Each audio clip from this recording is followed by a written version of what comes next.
Imagine lying in bed at night, but your thoughts won't stop racing. Your body is tired, but your mind keeps playing the same worries on repeat. What you didn't do, what could go wrong, what still isn't enough. You try to relax, but peace feels far away. The truth is, most people don't fall asleep. They crash, exhausted, restless, and still holding on to everything they were supposed to let go of. But what if bedtime wasn't the end of a stressful day, but the beginning of inner healing? What if you could train your mind to release, to rest, and to find peace from within, no matter what happened during the day? Tonight, you're going to discover Buddhist teachings that aren't just ancient words. They are living wisdom that can calm your nervous system, clear your mind, and reconnect you to a deeper stillness you forgot you had. These aren't just tips to sleep better. They are powerful mental shifts that will help you stop overthinking, stop carrying emotional weight, and let your spirit breathe. So get ready, because after this, sleep won't just be sleep. It will be a return to peace. Before we begin, make a quiet promise to yourself. Write in the comments, "Tonight, I choose peace. I am present." You're not just writing a sentence. You're opening the door to a calmer mind. And the more you remind yourself of that truth, the easier it becomes to feel it. So write it down now, and let's begin this journey inward. And now, let's begin. If true peace is something that can be felt, not forced, then this first lesson is where that journey truly begins. There's a quiet power that doesn't shout, doesn't seek attention, and doesn't need to prove anything to anyone. It doesn't dress itself in pride, and it doesn't crumble under criticism. It simply bows, not out of defeat, but out of understanding.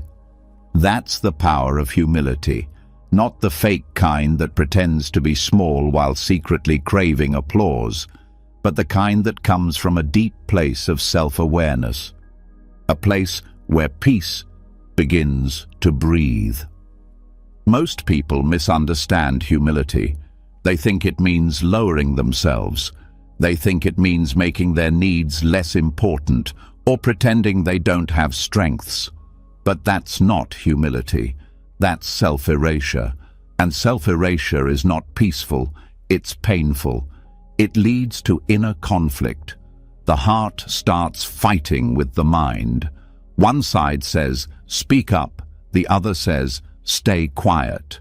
One says, "You deserve better." The other says, "Don't make trouble." And in that tug-of-war, peace gets strangled. True humility, the kind taught by Buddhist masters and lived by monks who have nothing but still seem to have everything, doesn't erase the self. It reveals the truth of it. Humility is not about becoming invisible. It's about becoming clear. It's the art of stepping back from the ego without stepping out of your life. It says, "I don't need to dominate. I don't need to hide. I just need to be honest about where I stand." This kind of humility begins when you stop trying to control how others see you. Because let's be honest, half of our suffering comes from trying to maintain an image. We want to be seen as strong, capable, wise, important. But the truth is, most of the time we're just guessing, hoping we're doing okay. When we finally admit that we don't know everything, that we sometimes feel lost, that we're learning as we go, it's not weakness, it's freedom. The masks fall, and what's left is peace. In Buddhist teachings, there's a phrase, "Bow to what is." That bow is not just physical, it's a posture of the mind. It means accepting the truth of the moment without resistance. If anger arises, bow to it. If fear shows up, bow to it. Not because you love it, not because you want it to stay, but because it's real. And bowing to what is real takes strength. It disarms the fight. And when the fight ends, something softer can begin. People confuse this with giving up. But humility is not about surrendering your dreams. It's about surrendering your delusions. Delusions like, I must always be right. I must always look good. I must never fail. These ideas are heavy. They crush peace. And when you drop them, not because someone told you to, but because they no longer serve you, you find lightness again. Humility also has the power to heal relationships. Not by making you the one who always apologizes, but by making you the one who listens. Most arguments aren't about truth. They're about ego. Who gets the last word? Who was more hurt? Who gets to be the victim? But humility steps out of the courtroom and says, I'm not here to win. I'm here to understand. That's when walls come down. That's when hearts open. It's easy to say, I'm a humble person.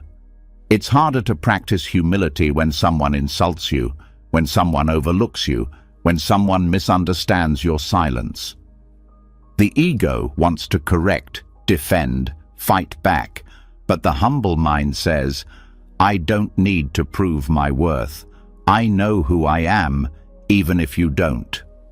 That knowing, quiet, grounded, unshakable, is the root of real peace. In Buddhism, humility is often paired with mindfulness, because you can't be humble if you're not aware of your own reactions. Every time you get offended, every time you feel superior, every time you need to be right, it's a chance to pause, to look inward, to ask, where is this coming from? Often, it's fear. Fear of being dismissed, fear of being unseen, fear of being wrong. But when you acknowledge that fear without judging it, you've already taken the first step toward dissolving it. There's a reason monks bow so often. It's not a performance, it's a training. Each bow is a reminder. This moment is bigger than me. This life is not mine to control. This path is walked with reverence, not arrogance. And when you live that way, not just in temples, but in traffic, in arguments, in grief, you begin to feel a calm that doesn't depend on your mood, your success, or anyone's opinion of you. It's also important to understand that humility doesn't mean self-neglect. You can still speak your needs, you can still have boundaries, but you do so without making yourself the center of the universe. You don't demand attention, you don't shrink into silence either. You simply speak from truth, not from the ego's craving for validation. Peace comes when the voice inside you no longer shouts to be seen, when it no longer needs applause or agreement to feel real. Humility is what silences that shouting, not by muting your worth, but by no longer negotiating it. You start to understand that your value doesn't go up when people like you, and it doesn't go down when they don't. It just is. And that stillness of knowing you don't need to be anything more or less is what Buddhists call the middle way. You may notice that when humility enters your life, so does patience. You stop rushing to conclusions. You stop trying to fix people. You stop needing to always be one step ahead. And when patience grows, tension fades. You start to see people not as threats or projects, but as fellow travelers, also trying to figure it all out. That perspective softens your judgments. It creates spaciousness inside you, and that spaciousness is where peace makes its home. Even in moments of success, humility keeps you grounded. It whispers, "This too will pass. Don't cling to the applause." And in moments of failure, it says, "This too will pass. Don't cling to the shame." Either way, humility keeps you steady. It stops the roller coaster, and in that steadiness, your nervous system relaxes. Your breath deepens. Your sleep becomes easier. Your thoughts become quieter. There's an old Zen story of a student who came to a master with questions. He spoke at length, showing off all he knew. The master served tea and kept pouring until the student's cup overflowed. "Why did you do that?" the student asked. The master replied, "Your mind is like this cup. How can I fill it if it's already full?" That's the heart of humility. Emptying your cup, not to be less, but to make room for more wisdom, more peace, more truth. This doesn't mean you stop trusting yourself. In fact, humility allows deeper self-trust. Because when you let go of the ego's noise, your inner wisdom has space to speak. You start making decisions not from fear or pride, but from clarity. You stop needing constant reassurance. You stop chasing perfection. You live more lightly, more honestly, more peacefully. One of the most overlooked aspects of humility is its quiet courage. It takes strength to admit when you're wrong. It takes even more to stay silent when you know someone misunderstood you. But every time you choose that kind of strength, not out of fear, but out of peace, you're building a new kind of self-respect. The kind that isn't shaken by criticism or inflated by praise. People often chase peace by trying to control their outer world. But humility flips that on its head. It says, stop trying to make everyone treat you a certain way. Start noticing how you treat your own mind.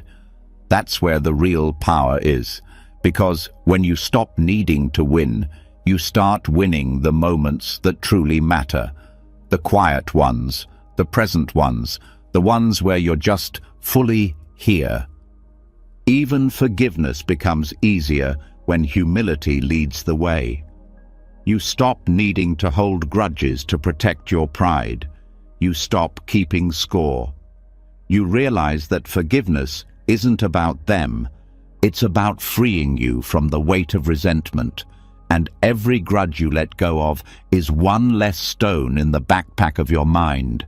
Peace doesn't come from adding more. It comes from subtracting what never belonged. And the ego, while it means well, is often the source of that clutter. It wants to defend, compare, impress, control. But humility says, let it go, you don't need it. And the more you let go, the lighter you feel. The more you stop clinging to roles and stories and expectations, the more room you create for rest, real rest, the kind that reaches your soul. This kind of living is not weakness, it's not passivity, it's clarity. When you bow to what is, when you stop fighting reality and trying to be someone you're not, you become untouchable in the best way. Insults pass through you. Praise doesn't trap you. Fear loses its grip. You start to live, not as a character in a drama, but as a presence in peace. And isn't that what the soul really craves? Not more achievements, not more admiration, just rest from the internal war. Humility is how that rest begins. Not by giving everything up, but by finally giving up the need to be someone you're not. This is the first doorway. Step through it gently. Peace is already waiting.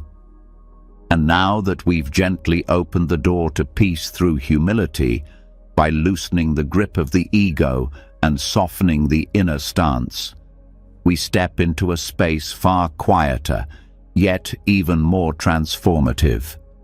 Because after the bow comes the pause.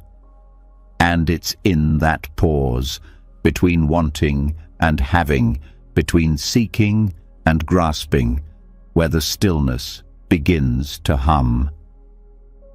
There's a subtle space that exists in every human mind. A space so quiet, so easily overlooked, that most people go their whole lives without noticing it. It lives between two desires, between the end of one craving and the birth of another. That space is not empty in a lifeless way. It's empty in the way a calm ocean is empty of waves, but full of depth. This is where peace waits, not in the satisfaction of desire, but in the silence between them. Most people don't know how to rest in this space. They go from one craving to the next, like stepping stones across a river. One desire isn't even fully fulfilled before the next one begins. The mind says, "I need this," and as soon as it's gained, it says, "Now I need that." It's endless, it's exhausting, and it creates a background noise in life that never stops. But if we slow down, if we pause between those cravings, something incredible happens. The noise fades, the mind softens, a new kind of silence is heard. Buddhism calls this nirodha, the cessation. Not the death of life, but the gentle dissolving of grasping. When you're no longer chasing or reaching or pulling life toward you, and you're also not pushing it away, there's just this open space. You're not clinging, you're not resisting, you're just being. That state is where freedom breathes. This isn't about suppressing desire. Suppression creates tension. It turns desire into a locked box instead of a passing breeze. This is about seeing the nature of desire clearly, watching it rise, watching it peak, watching it fall away, and choosing to rest in the still point before the next one takes its place. That still point is not boring. It's alive. It's the pause that makes all peace possible. It happens in micro moments all day long. You finish your coffee, and before your hand reaches for your phone, there's a second. That second is pure. If you catch it, if you rest there, even for a breath, it stretches, it deepens, it becomes a doorway. But most miss it. The hand grabs, the habit kicks in, the mind moves forward without ever stopping. Desire is not evil, but it's relentless. It's designed to continue. The job of desire is to keep us reaching, and while that reaching is what drives progress, it also drives suffering, because the mind becomes addicted to motion, to having something just out of reach, and peace, real peace, can't survive in constant motion. It needs stillness, not for hours, not for years, just for now. There's a kind of discipline in learning to rest between cravings. Not a harsh one, a tender, aware discipline. The discipline of presence.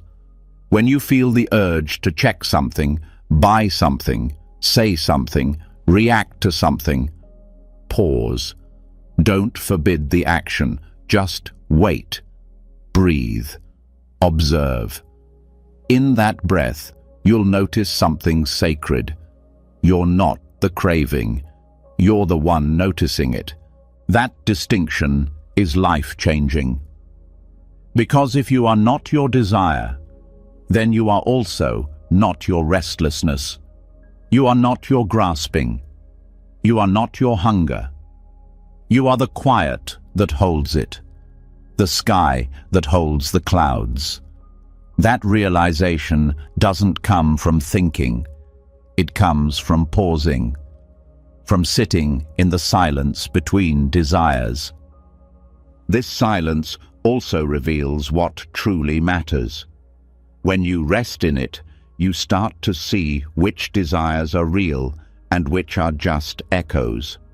Some are deep and meaningful. The desire to connect, to grow, to serve.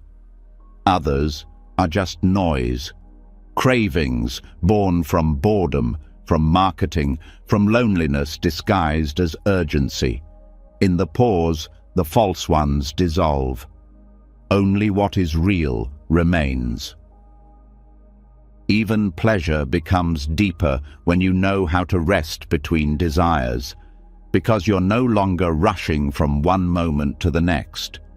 You taste, you feel, you receive, and when it's done, you let go. You don't drag the experience into the next hour. You don't chase it in the next activity. You let the silence speak, and it always has something to say. Monks practice this silence not just in meditation, but in walking, eating, breathing.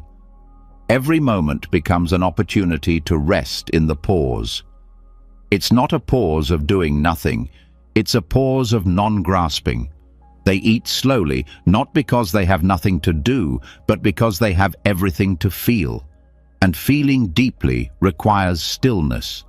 In modern life, we're trained to fill every pause.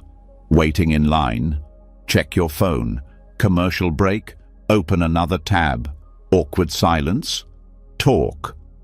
But the truth is, the silence is not the enemy. It's the teacher. It's where your nervous system resets. It's where the answers arise without force. It's where your soul gets a word in.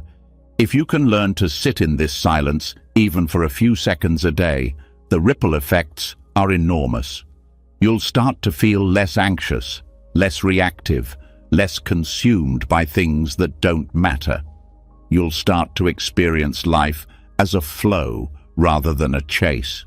And the flow always feels more peaceful than the pursuit. This teaching is subtle but powerful. It doesn't give you more things to do. It gives you permission to stop grasping, to stop rushing, to stop needing every moment to deliver something. And in that stopping, there's peace. Not peace because the world is perfect. Peace because you're no longer pushing the world to be different.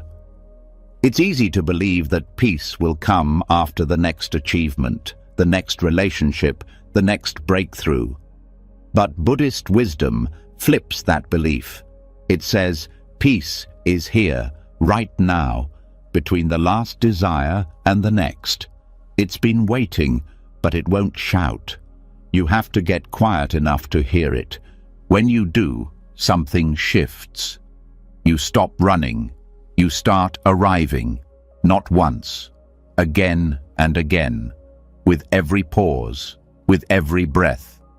You find your way back, not to a new self, but to the self that was there all along, beneath the wanting.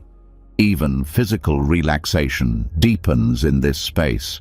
Muscles unclench, jaws soften, eyes close not from exhaustion, but from release. The body knows when the mind stops grasping, and it responds. Sleep becomes deeper. Thoughts become fewer. You stop dreaming of what's next and start resting in what is. That's not passivity, that's presence, and presence is always enough. There is also a kind of kindness that grows in this silence, because you start to see that everyone else is also being pulled by their cravings, their fears, their distractions. You start to forgive more easily. You judge less. You don't take things so personally. You know they're just caught in the current, like you once were, and that recognition, that's compassion. This pause between desires becomes your sanctuary. You don't have to travel to find it. You don't need silence around you. You just need to notice the stillness that's already inside. Like a pond under the ripples. It was never gone, just hidden. In that stillness, your identity softens. You stop needing to define yourself by what you achieve or acquire. You become less the one who is always trying, and more the one who is always here. That shift doesn't make you lazy. It makes you clear. It makes you whole. Eventually, the pause is no longer just a break between cravings. It becomes the home you return to, a resting place, a reset. And in that place, you begin to understand a deeper truth, that peace isn't found by getting everything you want. It's found by no longer being enslaved by wanting. When you sit with this long enough, even the desire for peace becomes less frantic. It turns into a gentle longing, and then even that longing dissolves. What's left is presence. Still, silent, alive, not chasing, not hiding, just here. That's the silence between desires. That's where you'll find what you've been looking for, not out there, but in the space you've been skipping over your whole life. Breathe, feel it, let it hold you, let it teach you, let it be enough.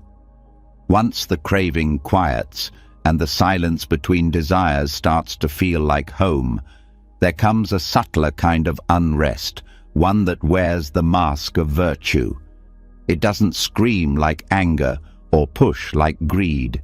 It whispers with good intentions. It says, fix this, improve that. You're almost there. It sounds helpful, even noble, but underneath it carries the same unrest that craving does, a more socially accepted form of restlessness, the obsession with self-improvement. The modern world is built on this obsession.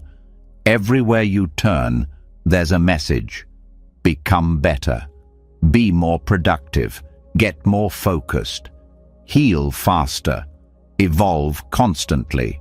And while growth can be meaningful, the endless pursuit of self-betterment can quietly become its own kind of prison. It never lets you rest. It never says you are enough. It always moves the finish line. And in that movement, peace is lost. Buddhism calls this cycle samsara, the wheel of suffering. Not just external suffering, but internal spinning, wanting, fixing, trying, failing, trying again. Not because we're broken, but because we've been trained to believe we're not okay as we are. The self-improvement mind feeds on that belief. It treats life like a self-upgrade project that never ends. At first glance, this seems harmless. After all, what's wrong with wanting to grow? Nothing, unless the root of that growth is self-rejection. If your drive to improve comes from the belief that you're not lovable unless you change, then your pursuit becomes a form of self-violence. A disguised war against who you are now. Contentment in Buddhism is not complacency. It's clarity.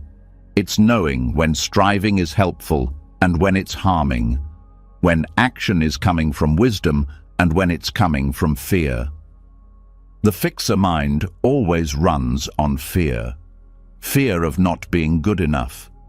Fear of being left behind. Fear of standing still. But stillness, when rooted in awareness, is not stagnation.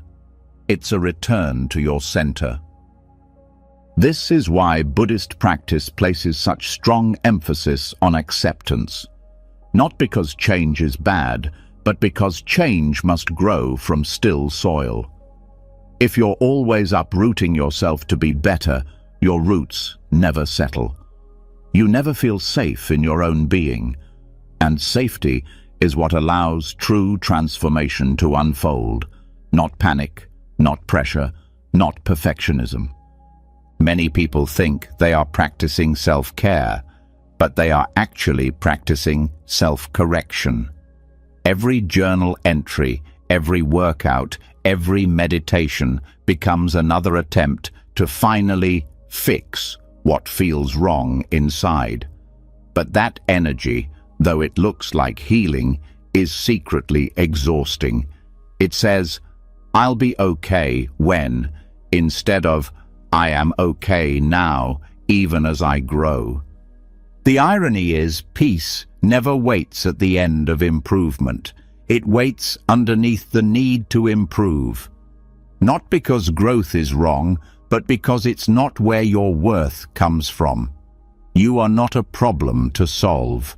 You are a process to witness. And that witnessing, calm, kind, curious, is what softens suffering. Even spiritual growth can become a trap. The ego loves to dress up as the seeker. It says, "I'm more evolved now. I'm purer than before. I'm almost enlightened." But enlightenment isn't a badge. It's the dropping of all badges. It's not a higher version of yourself. It's the quiet joy of being no one in particular. The fixer mind struggles with this idea. It wants checkpoints. It wants measurable wins. It asks, "How do I know I'm getting better?" But the truth is, the signs of true growth are invisible. Less reactivity, more softness, deeper presence, easier laughter. These don't come from forcing, they come from letting go. There's a gentle teaching in Buddhism called santosha, or contentment. It doesn't mean settling for less. It means opening to what's already here without resistance. It's the space where healing happens, not because you chase it, but because you've stopped running, because you've finally sat still long enough to listen. This sitting still is radical in a culture addicted to fixing, because to sit still means to face what is, without trying to escape it, without needing to edit yourself. That kind of honesty feels unfamiliar, even scary. But it's also the doorway to deep relief. Many people are afraid that if they stop trying to improve, they'll become lazy. But the opposite is true. When the pressure to prove yourself lifts, a natural energy returns. Not one driven by shame or comparison, but one driven by clarity. You act not because you're not enough, but because you're connected to something meaningful.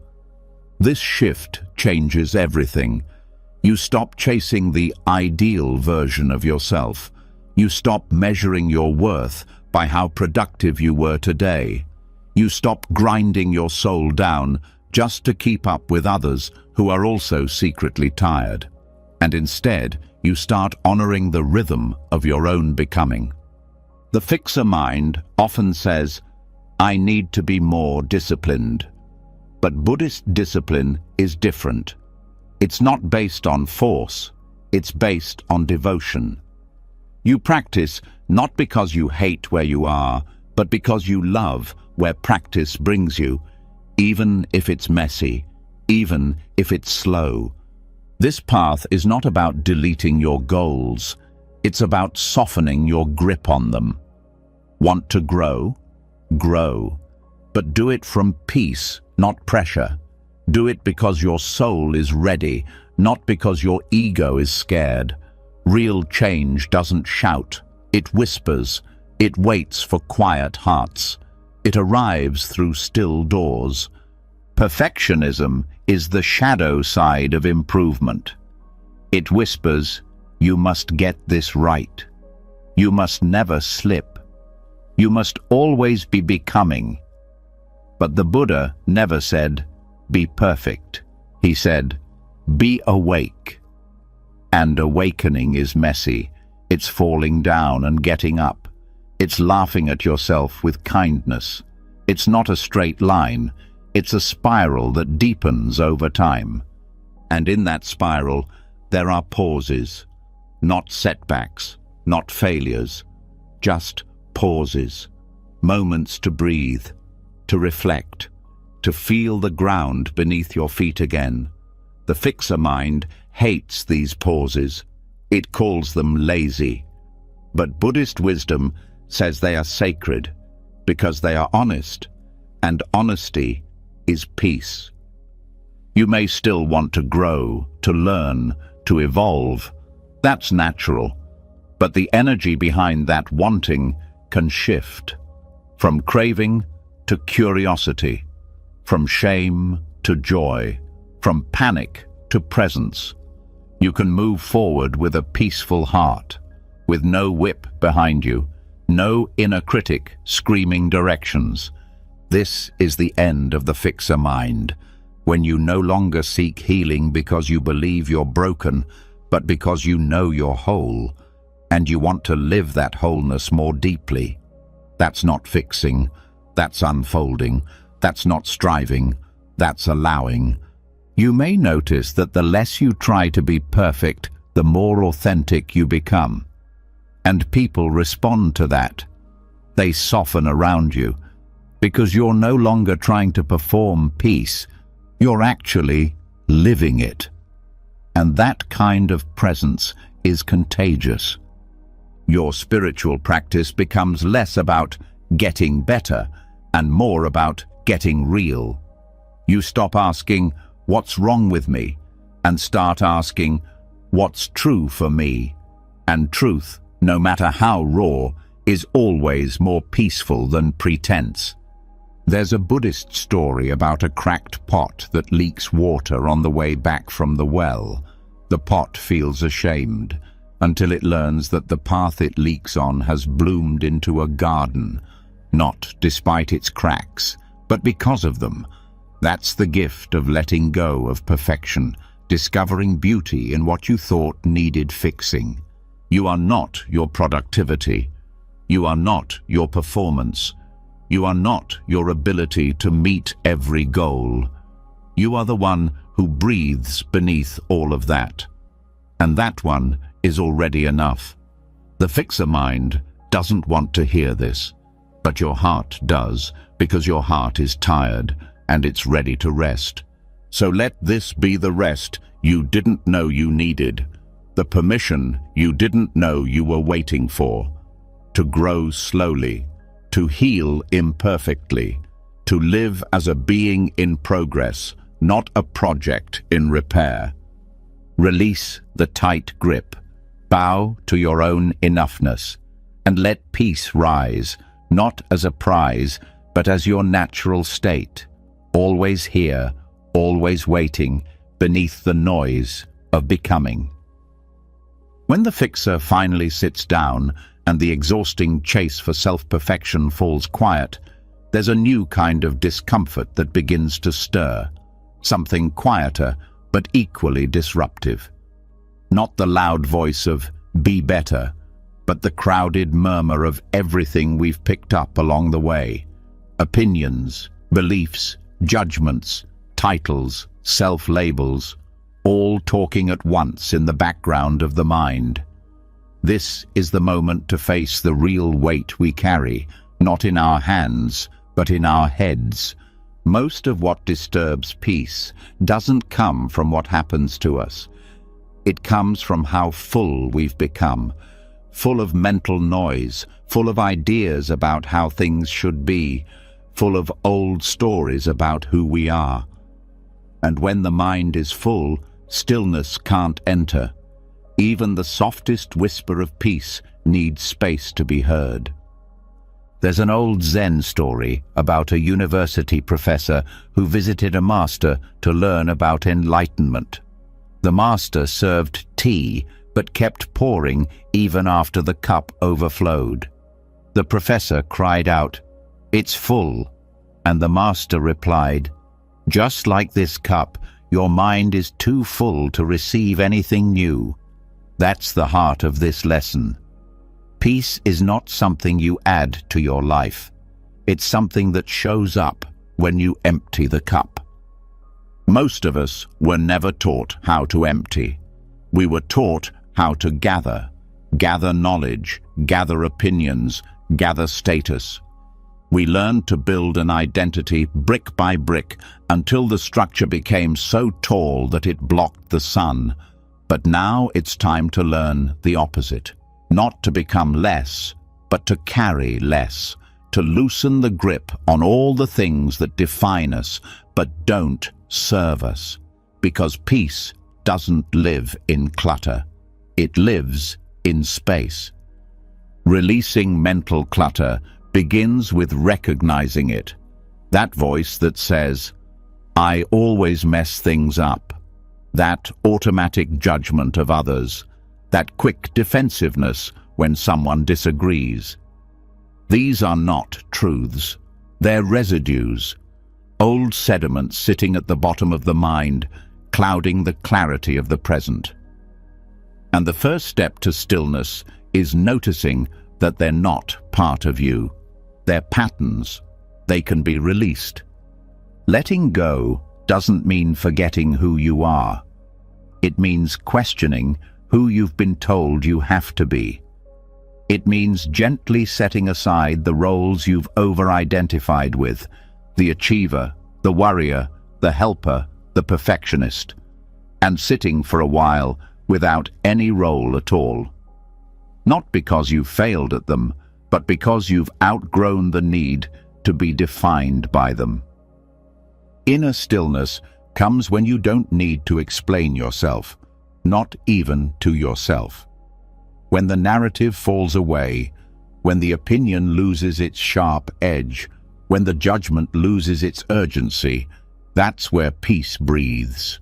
It breathes not in rightness, but in presence. And presence doesn't need to prove anything. It just is. We often cling to opinions as if they're oxygen, but most of the time they're more like smoke. They cloud the room. They fill conversations with static. They keep the mind spinning in the illusion of control. This is good. That is bad. I'm right. They're wrong.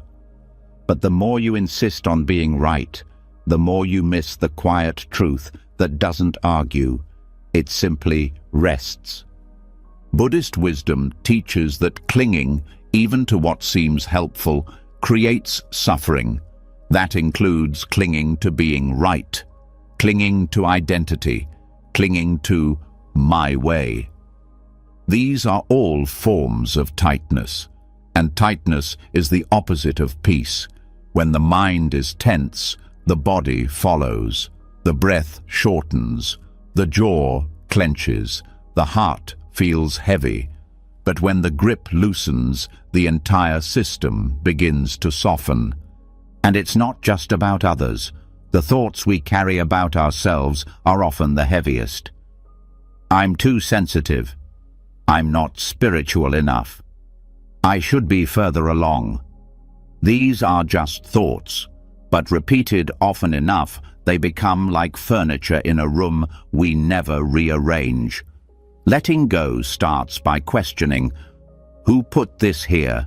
Do I still need it? Sometimes just asking is enough to begin the clearing. There's no need to throw away everything at once. This isn't about emptying the mind until it's blank. It's about making space for silence, for reflection, for moments that don't need interpretation. Stillness doesn't come when the mind is stuffed with conclusions. It comes when the mind becomes curious again, open, receptive, like an empty cup waiting for fresh tea. One way to begin this process is through pausing before labeling. A situation arises, a thought appears, and instead of immediately deciding what it means, you wait, you watch, you let it unfold. That pause is sacred. It's a small act of rebellion against the mind's addiction to labeling everything, and in that pause, truth has room to surface. This also applies to conversations. So much tension comes from needing to defend your views, to protect your image, to control how you're seen. But what if you didn't?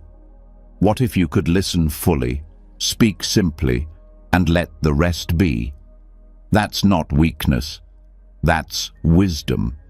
It's the kind of clarity that doesn't require decoration.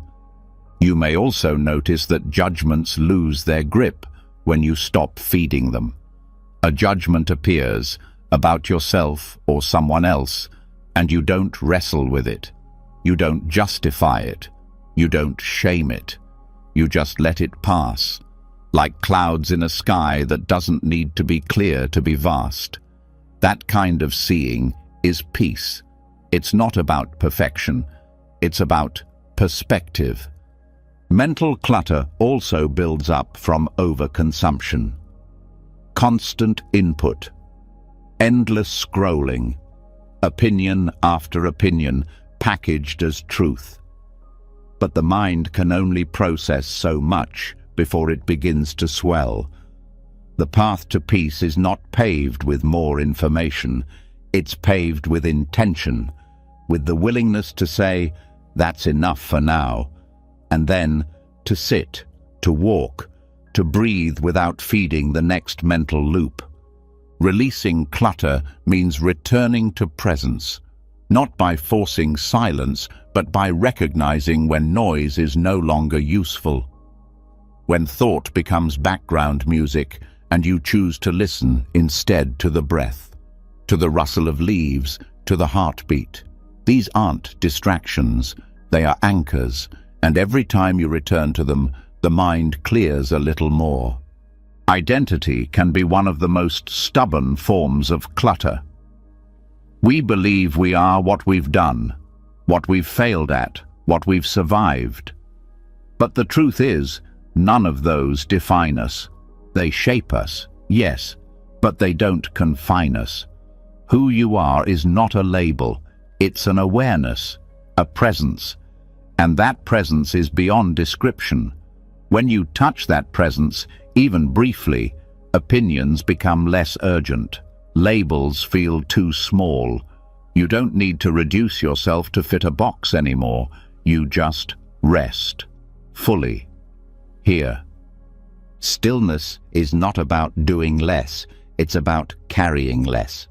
And what we carry mentally is often heavier than what we carry in our hands. Regret, fear, comparison.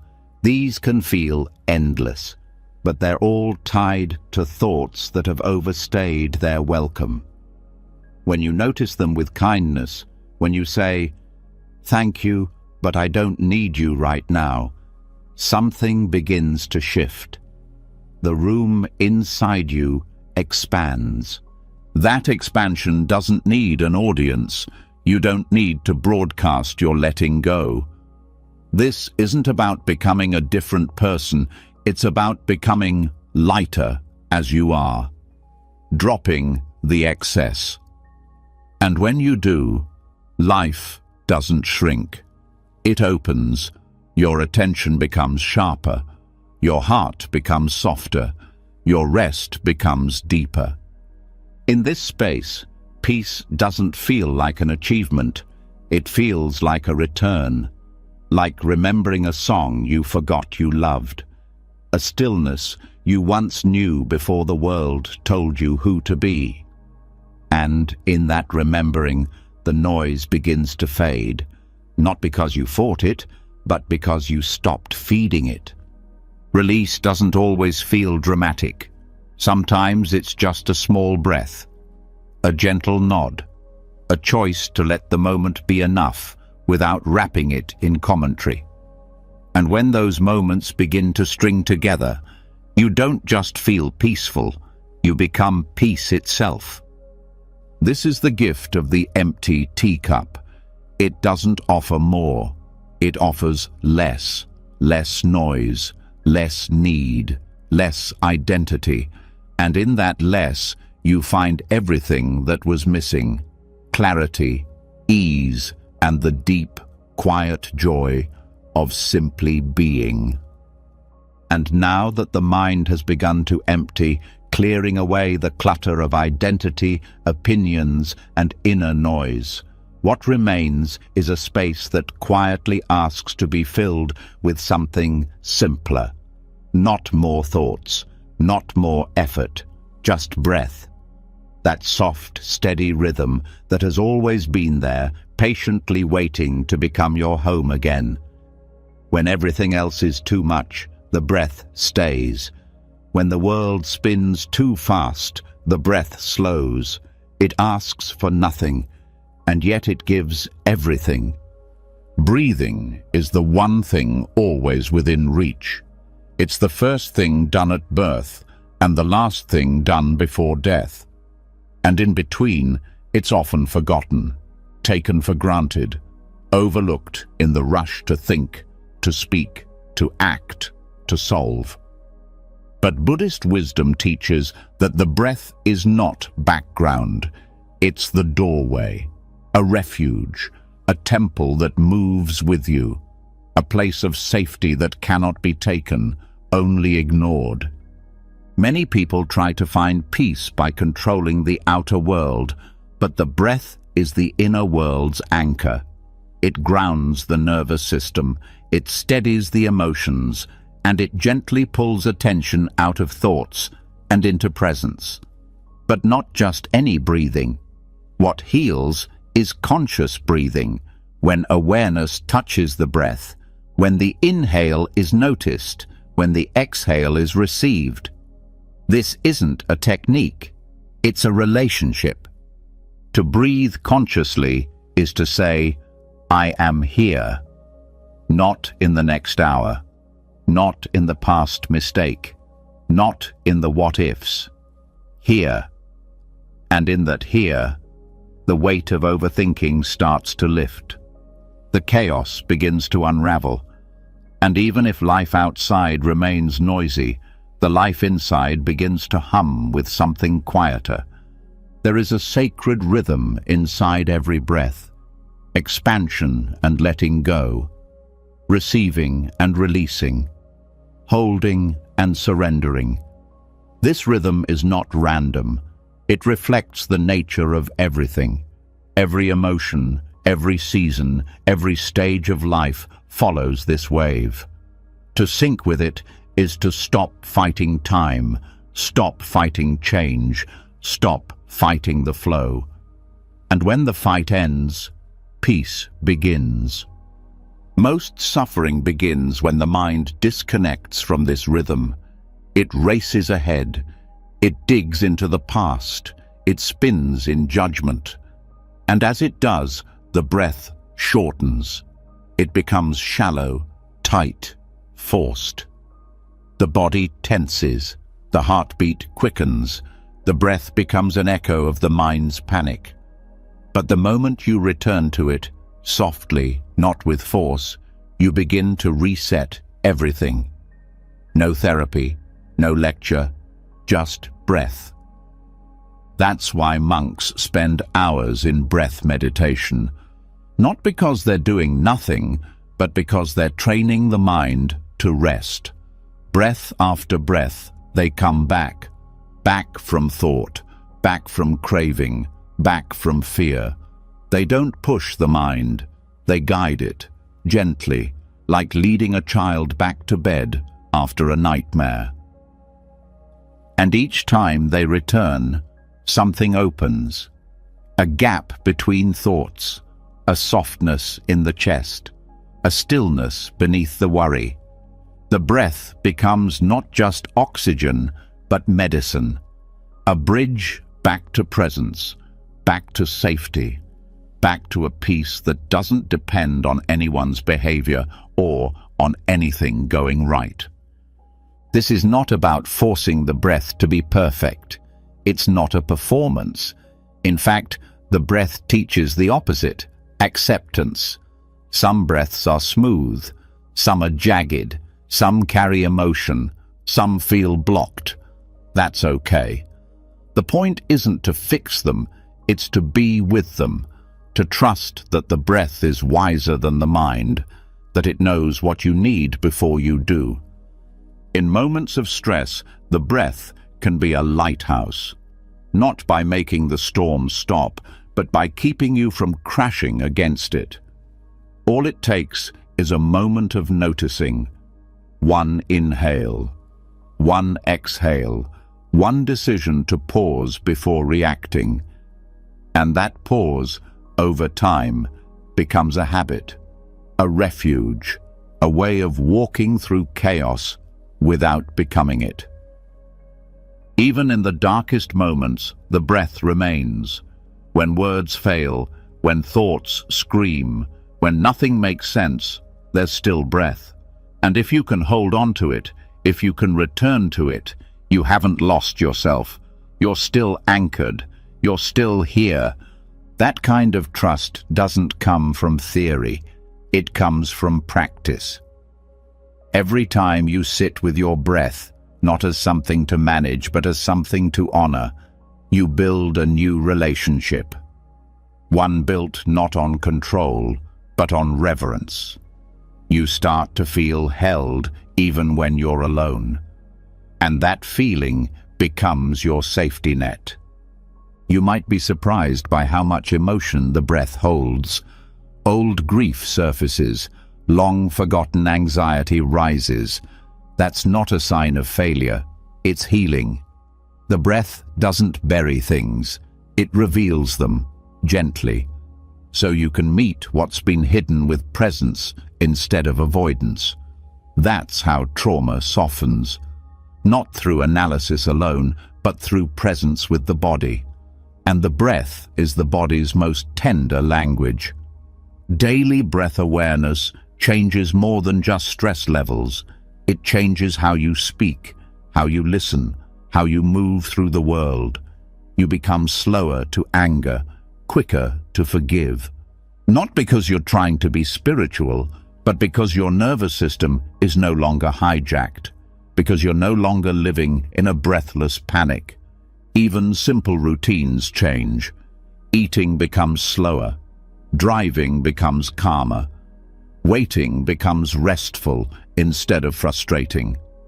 Because your mind is no longer hunting for stimulation, it's content in breath, in now.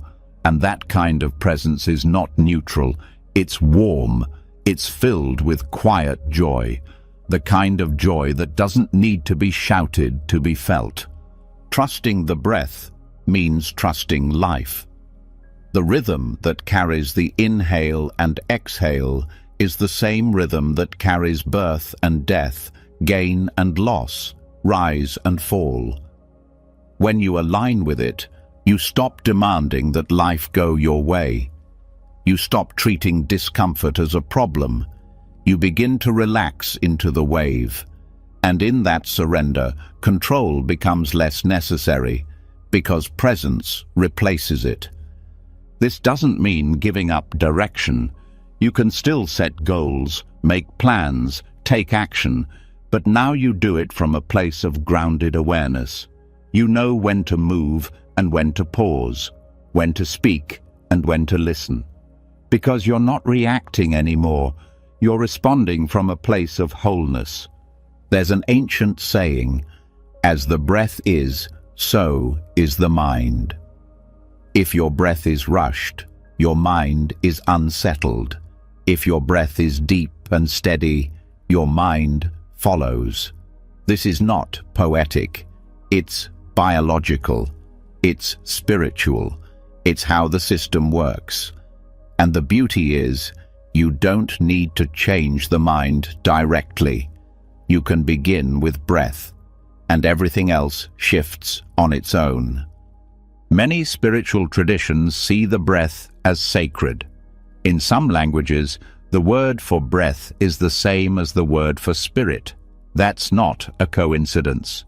Breath is life's whisper, and when you listen to it deeply enough, you begin to feel guided, not by ego, not by fear, but by something older, something deeper, something quiet and wise.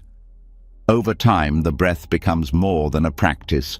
It becomes a companion in meetings, in arguments, in sleepless nights. It's always there. You don't need to explain it. You just return, again and again, and that returning becomes your strength. Even creativity changes when it's rooted in breath. Ideas come more clearly. Decisions are made with less doubt. Because your mind is no longer tangled, it's spacious. And in that space, inspiration flows more easily. Insight arrives without force. But all of this begins with the simplest step: noticing. Noticing that the breath has been shallow, noticing that the chest is tight, and choosing in that moment to soften, not to fix, just to soften. That one act, repeated throughout the day, rewires the entire experience of living.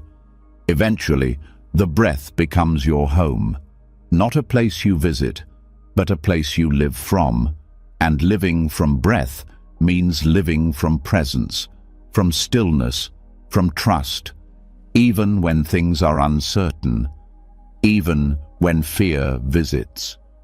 You meet those moments not with panic, but with one inhale, one exhale, and peace remains.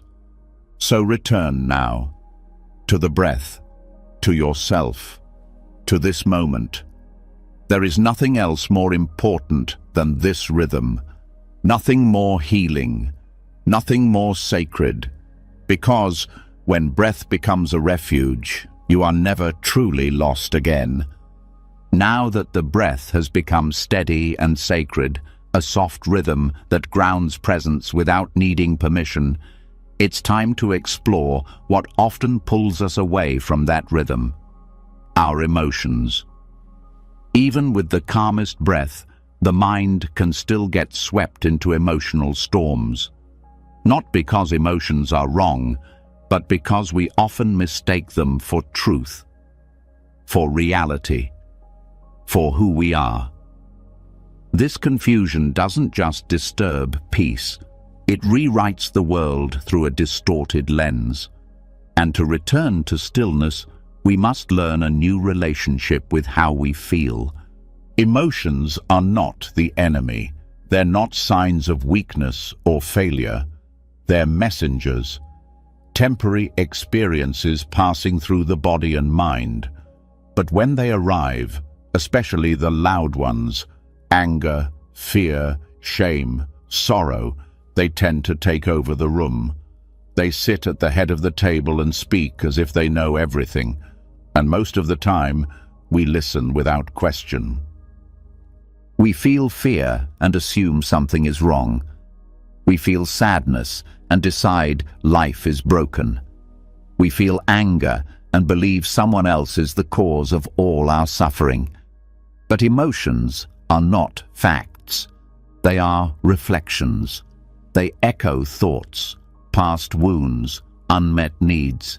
They reflect energy, but not always truth. The mind, when left unchecked, becomes a mirror that absorbs every emotion and believes it's real. It reflects sadness and calls it self-worth. It reflects anxiety and calls it destiny. It reflects anger and calls it righteousness. But what if the mind isn't meant to be a mirror at all? What if it's meant to be a window, clear, open, letting experiences pass through without clinging? Buddhism teaches that attachment to emotion is one of the deepest sources of suffering. Not the emotion itself, but the belief that it defines us, that it must be followed, that it reveals something solid and final. But nothing about emotion is final. It rises and fades like weather. It's real in the moment, but it doesn't last. And what doesn't last cannot be your foundation.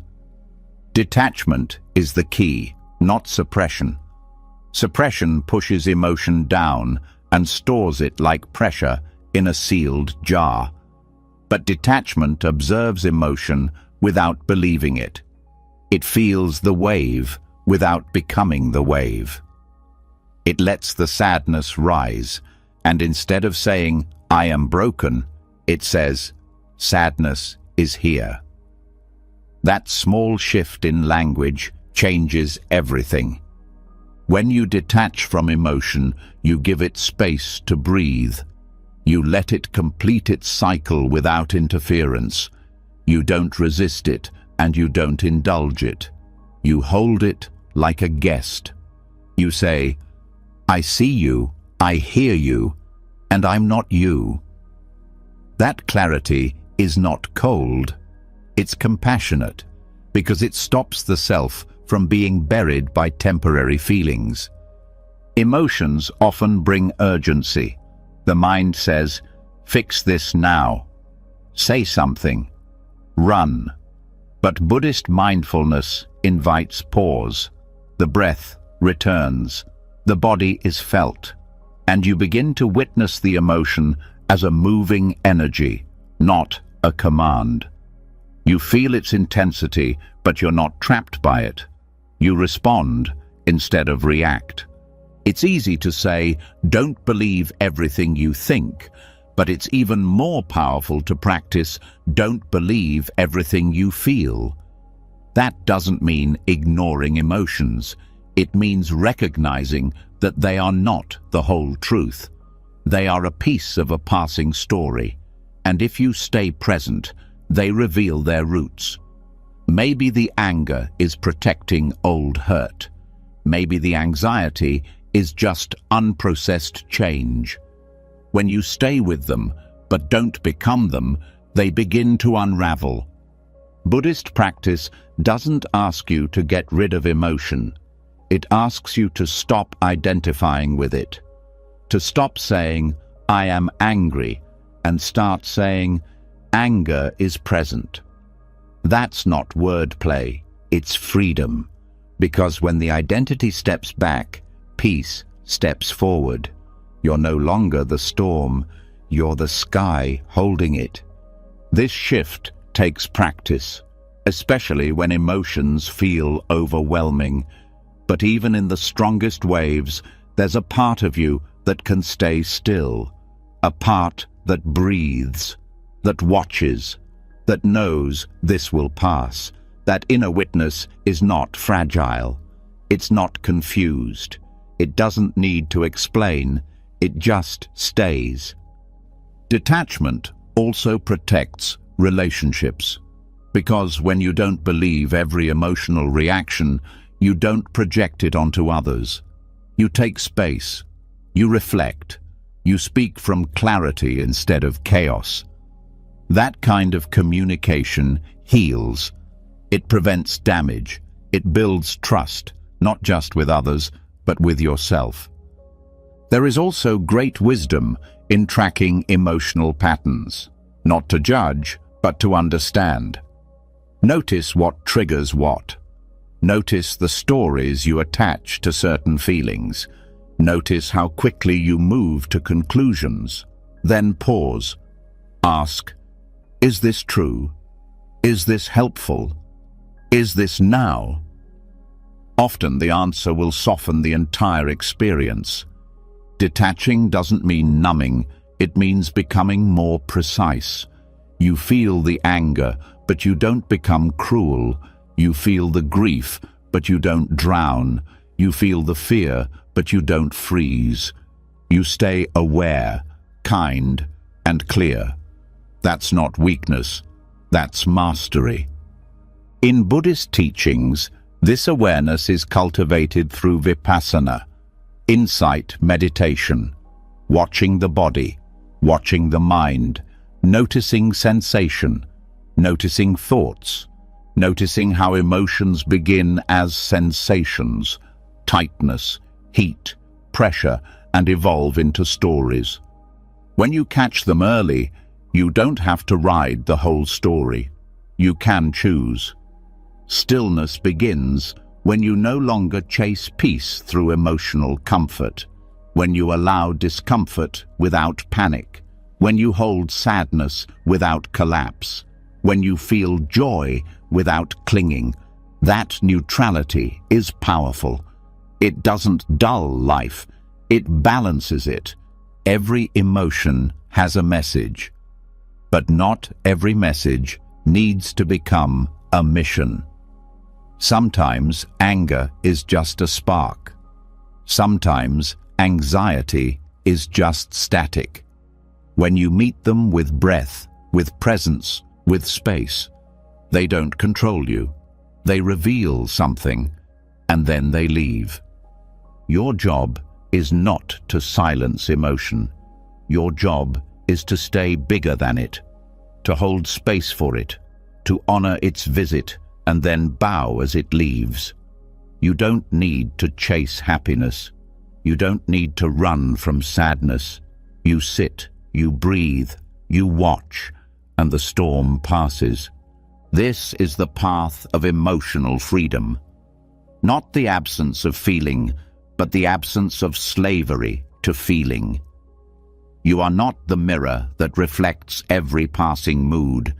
You are the awareness that notices the reflection and remains unchanged. That is peace.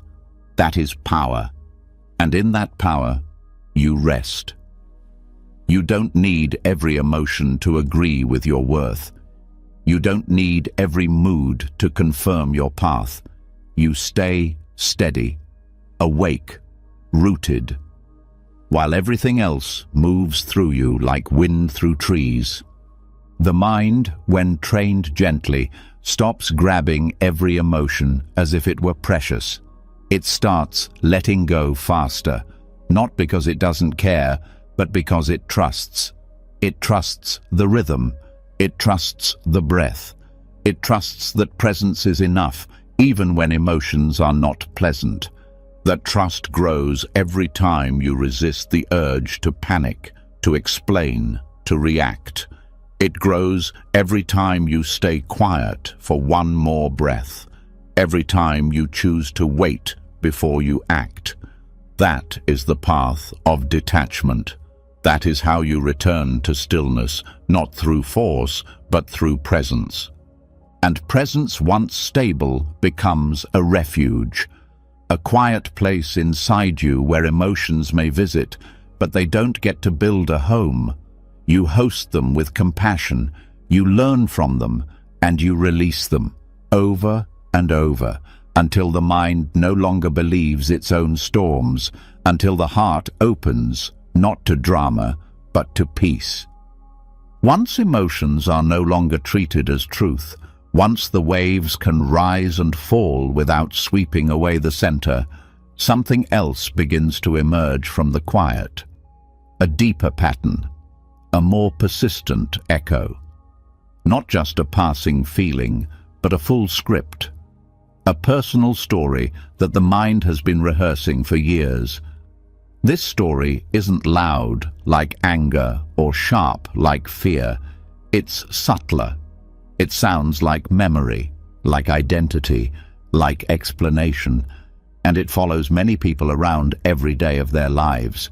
But peace only begins when you see it clearly and stop mistaking it for reality. Everyone has a narrative, a version of life filtered through thoughts, shaped by experience, edited by emotion, and held together by belief. It tells who you are, what you've survived, what you deserve, what's possible, and what's always just out of reach. Some stories feel empowering, others feel heavy, but even the ones that seem helpful can keep you stuck. Because the mind doesn't just tell stories, it believes them, it lives in them, it becomes them. Buddhism offers a radical path. Unhook from the story, not by erasing the past or pretending nothing happened, but by recognizing that the story is not you. It's a lens, a version, a projection. A story is only a problem when it stops you from seeing what's here now. When the mind holds on to its version of events, it stops feeling life directly. Everything is filtered. Every moment becomes a comparison, a reference, a repetition. The mind loves a plotline. It wants a main character, a villain, a conflict, and a resolution. And often, it places you at the center, suffering, trying, searching.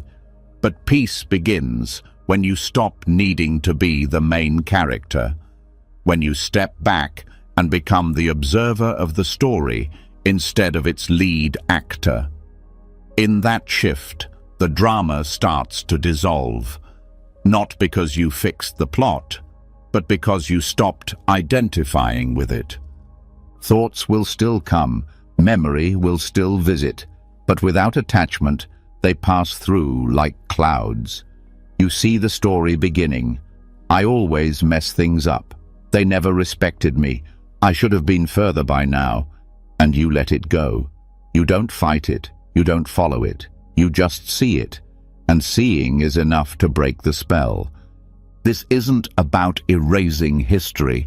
It's about loosening the grip on how the story defines you. Because the past is real, but it's no longer here. And every time you replay it, rehearse it, or rewrite it, you leave the present. You trade the clarity of now for the comfort of a familiar identity. But that comfort is an illusion. It keeps suffering alive by giving it structure. Some stories are so old, they feel like personality. I'm just someone who can't trust. I've always been the one who's overlooked. But those are roles, not truths. They may have once been useful to survive, to make sense of pain, but they're not required anymore. You can acknowledge what happened without becoming it. You can feel without clinging. That's where healing happens, not by retelling the pain, but by stepping out of its frame. Mindfulness helps you notice the difference between presence and plot.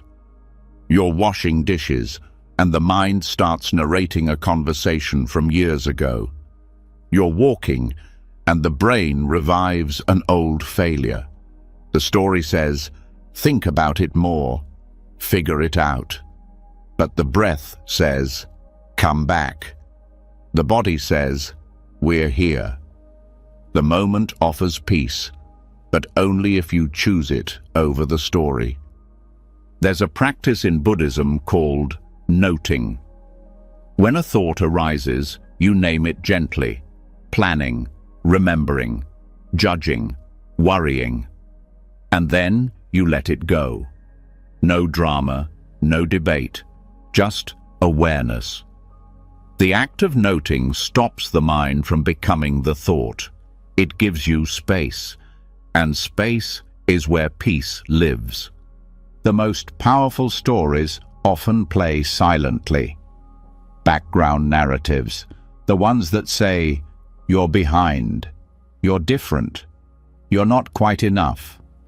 These don't shout, they hum beneath the surface, but they shape perception, they influence emotion, and when left unexamined, they become your worldview. But when you begin to see them, label them, and stop feeding them, something else emerges: stillness. Stillness doesn't mean forgetting who you are. It means remembering who you are beyond the story, beyond the script, beyond the identity that needs to constantly be right, loved, safe, successful. Stillness doesn't perform, it doesn't explain, it just exists. It's always been there, but the story covered it up. The story isn't always dramatic. Sometimes it's subtle.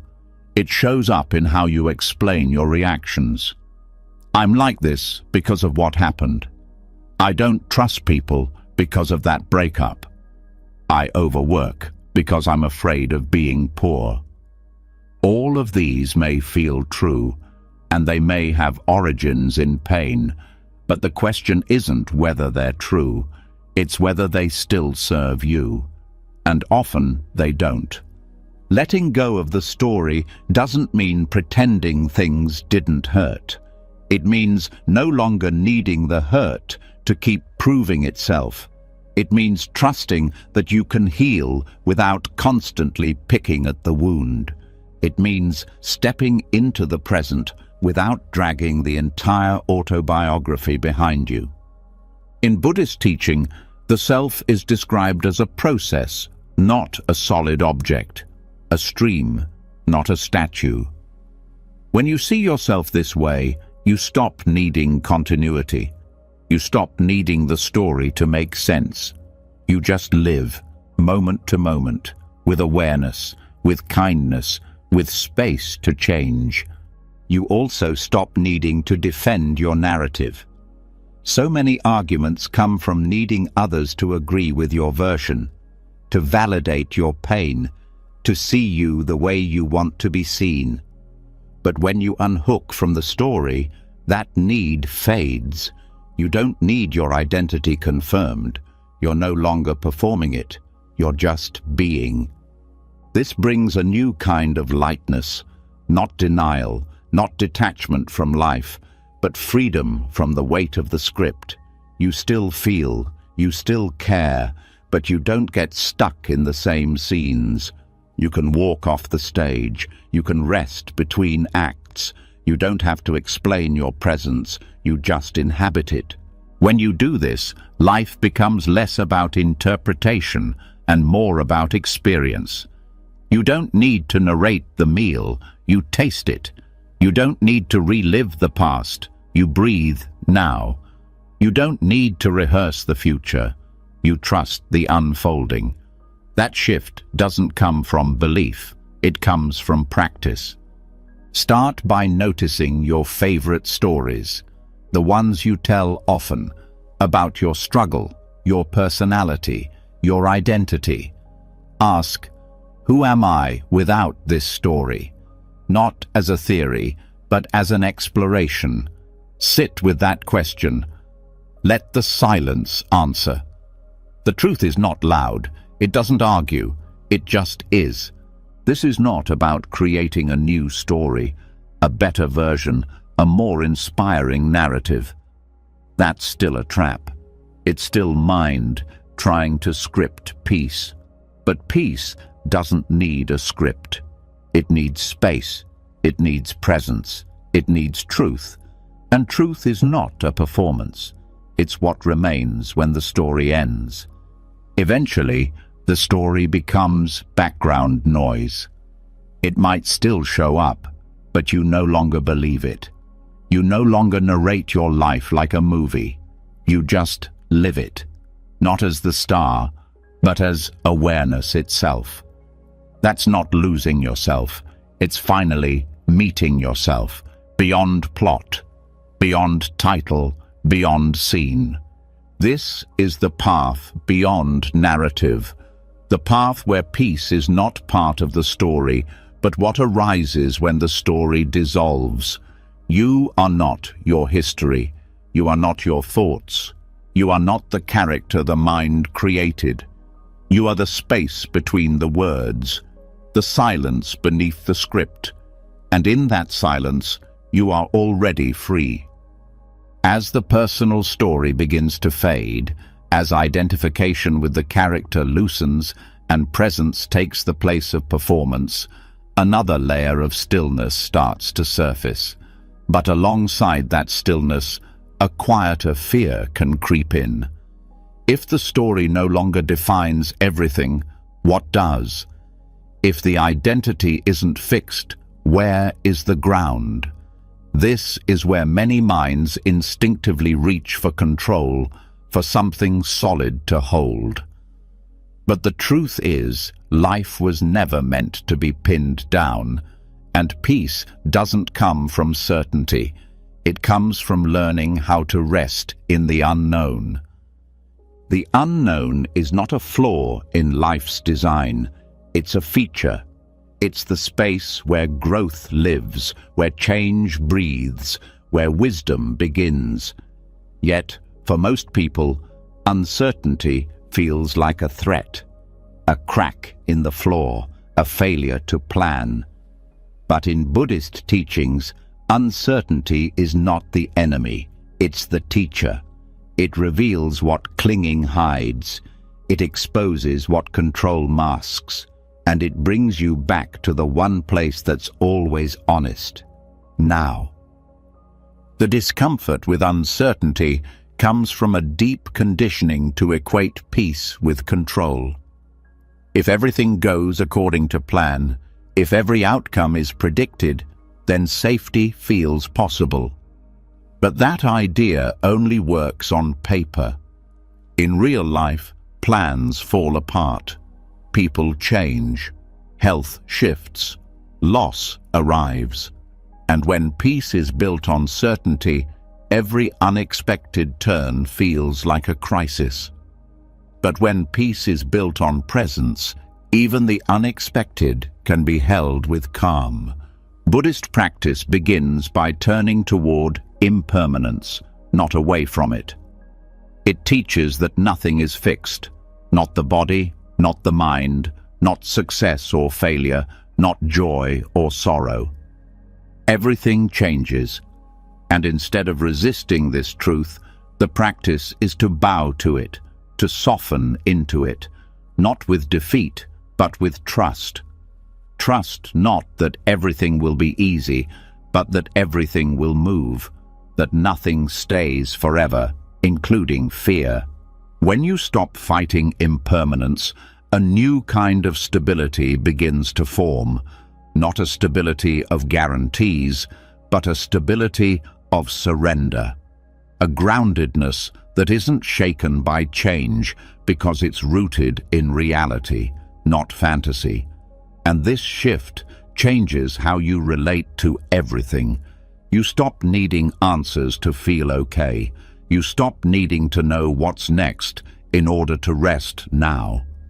Uncertainty reveals the places where the mind still grasps, where it still says, "If only I knew, I could relax." But the deeper truth is that peace is not delayed until after clarity. Peace becomes possible in the heart of confusion, not after it's resolved. It begins when you say, "I don't know," and stop adding panic to that sentence. When you let not knowing be a full experience, not a problem to be fixed.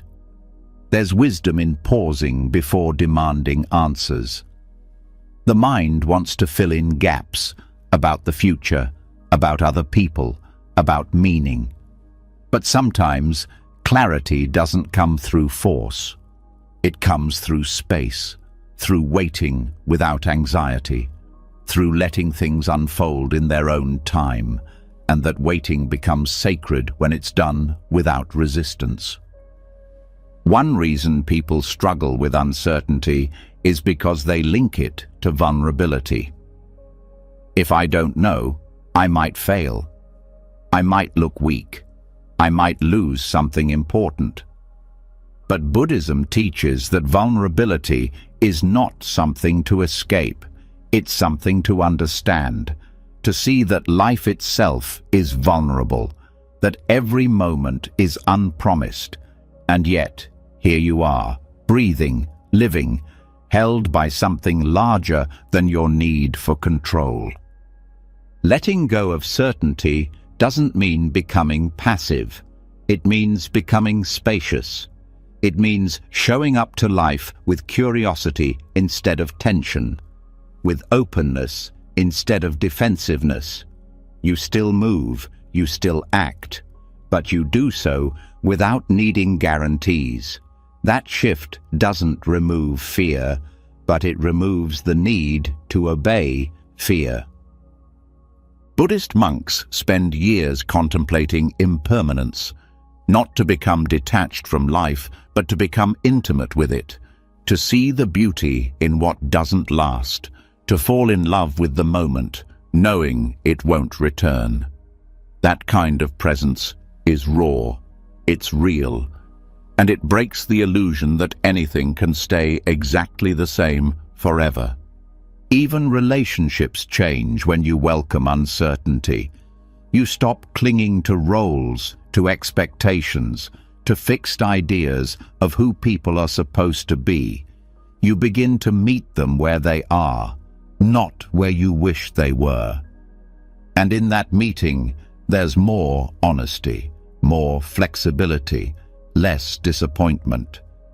Inner storms begin to quiet when you stop needing a perfect map, when you stop trying to plot the future like a straight line. Because life was never meant to be linear. It bends, it spirals, it opens without warning. And when your peace depends on predictability, every bend feels like betrayal. But when your peace is anchored in presence, each turn becomes part of the mystery you trust. You may still feel fear. That's natural. The body is wired to seek safety. But Buddhist practice helps you differentiate between real danger and imagined threat. Uncertainty is not a tiger. It's a blank page. And if you sit with it long enough, it becomes a place of possibility, not panic. Letting go of needing to know also opens the door to intuition. When the mind quiets its search for answers, the deeper knowing, the quiet inner voice, can be heard. Not the voice of panic, not the voice of planning, but the voice of presence. It speaks in stillness, and its wisdom is often missed because the noise of needing certainty drowns it out. This path also teaches you how to hold multiple truths at once. You don't know what will happen, and you can still take care of yourself. You feel uncertain, and you're still grounded. You're unsure, and you're still whole. Life becomes less either/or and more both/and. That flexibility is what allows resilience to grow. Uncertainty also brings humility. It reminds you that you don't have all the answers. And that's not a failure. It's a relief. You don't have to know everything. You don't have to solve everything. You get to be a participant in life, not its director. And in that humility, a quiet wisdom rises, the willingness to learn, to be surprised, to adapt. Even grief changes when you welcome uncertainty. You stop demanding that things stay. You start honoring what was and holding space for what might be. That holding is soft, it's brave, and it doesn't require resolution. It only asks for presence. Buddhist teachings often compare life to a river, always moving, never the same twice. Trying to freeze a river turns it into something it's not, but floating with it, learning its currents, respecting its depth, that's peace. Not because you control the water, but because you've stopped resisting its flow. This doesn't mean giving up hope. It means releasing the need to force hope into a shape. You still dream, you still care, but you don't demand that everything go according to plan. You understand that uncertainty is the birthplace of all new things, of every beginning, of every turning point. And in that space, something sacred starts to grow. A faith not in outcomes, but in your ability to meet whatever comes. A quiet confidence rooted not in knowing, but in being, in showing up, in breathing through the questions without rushing toward answers. Eventually, the unknown stops feeling like a threat.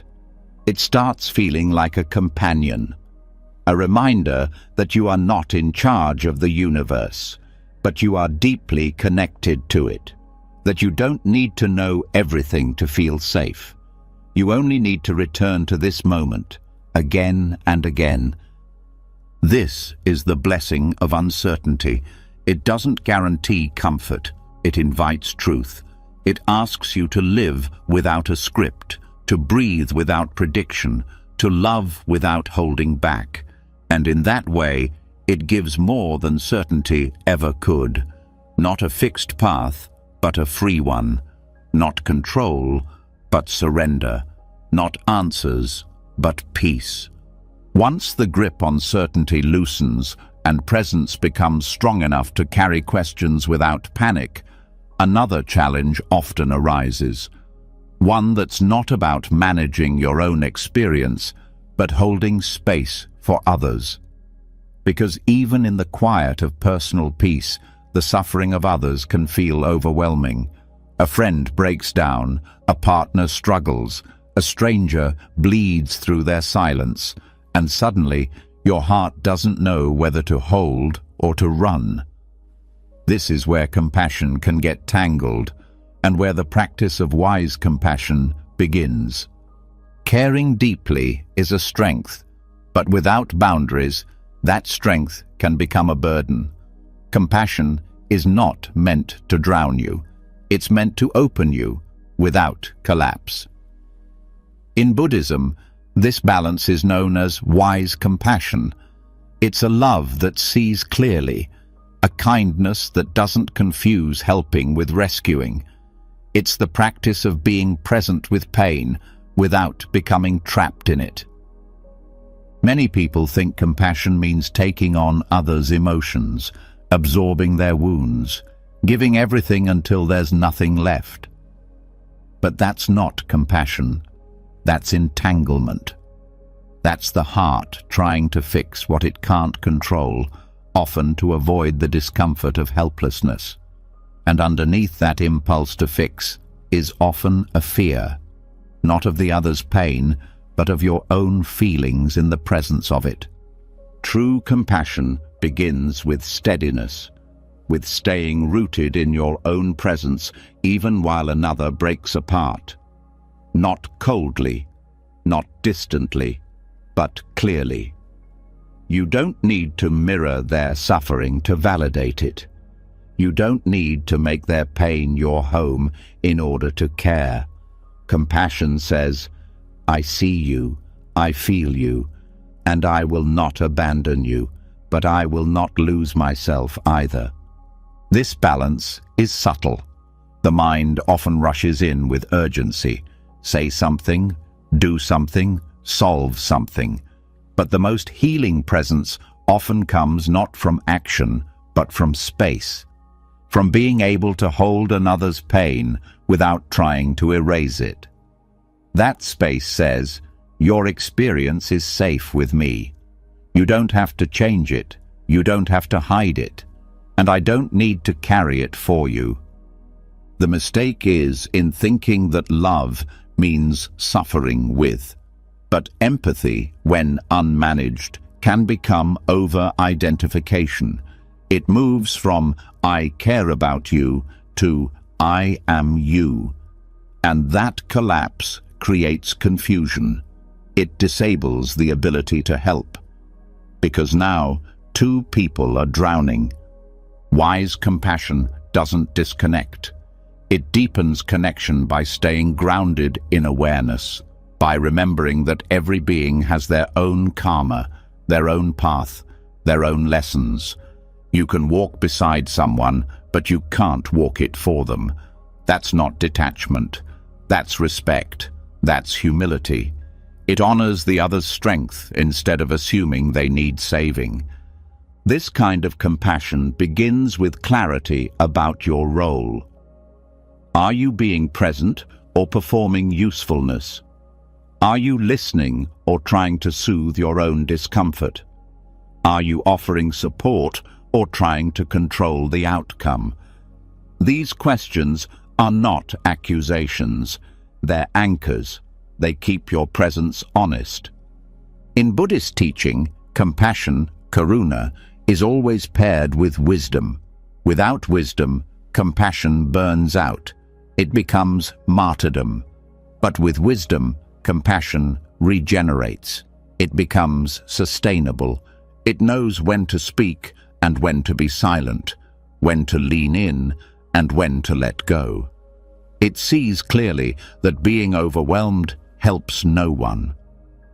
One of the most powerful shifts in this practice is learning to sit with helplessness, to feel the ache of not being able to change someone's suffering and still stay open.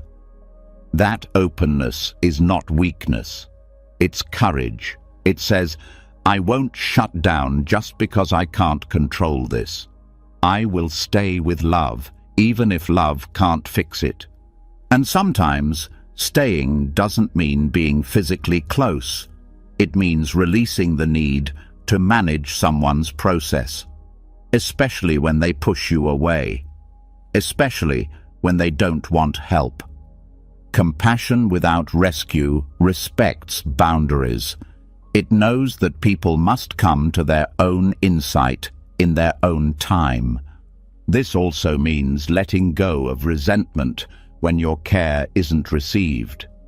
Because often, care is offered with strings, expectations of gratitude, of change, of appreciation.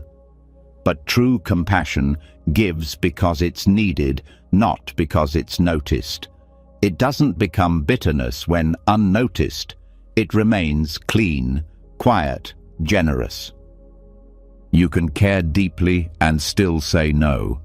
You can have compassion and still take space. You can support someone's healing and still protect your own. These are not contradictions. They are expressions of maturity, of self-awareness, of love that includes you, not just the other. Many people feel guilty when they step back, when they stop being the emotional sponge. But Buddhist wisdom reminds us, your peace is not selfish. It's necessary, because only from peace can you offer true help. Otherwise, you're just passing along your own overwhelm, offering anxiety instead of clarity, fatigue instead of care. This is especially true for empaths, those who feel others' energy deeply. Without training, empathy can become emotional fusion. You lose the line between where you end and the other begins. But with practice, empathy becomes skillful. You feel the energy, but you don't get trapped in it. You observe it like a wave, and you let it pass through. Compassion without rescue means trusting the other's strength, even when they forget it. It means seeing them not as broken, but as whole beings in temporary pain. And holding that vision helps them return to it. Not because you fixed them, but because your presence didn't add weight to their suffering. In Buddhist imagery, the Bodhisattva Avalokiteshvara represents infinite compassion. This being hears the cries of the world, but doesn't drown in them. The Bodhisattva's compassion is not frantic. It's vast, spacious, unhurried. That's what we cultivate. Not drama, but depth. Not urgency, but understanding. There's also wisdom in knowing your limits. Sometimes you're not the right person to help. Sometimes stepping away allows others to step in. Sometimes the most loving thing you can do is trust life's timing, not your own agenda. And that trust opens up a deeper surrender, a surrender that honors everyone's path. This practice also transforms how you care for yourself. When you stop rescuing others, you stop expecting to be rescued. You stop waiting for someone to save you from your feelings. You learn how to sit with your own pain the way you sit with theirs, gently, without rushing, without escaping. That self-compassion becomes your teacher. It teaches that healing doesn't mean fixing. It means feeling, allowing, witnessing, integrating. And you learn to hold your own pain with the same wise compassion. No panic, no shame, just presence. This inner relationship then reflects outward.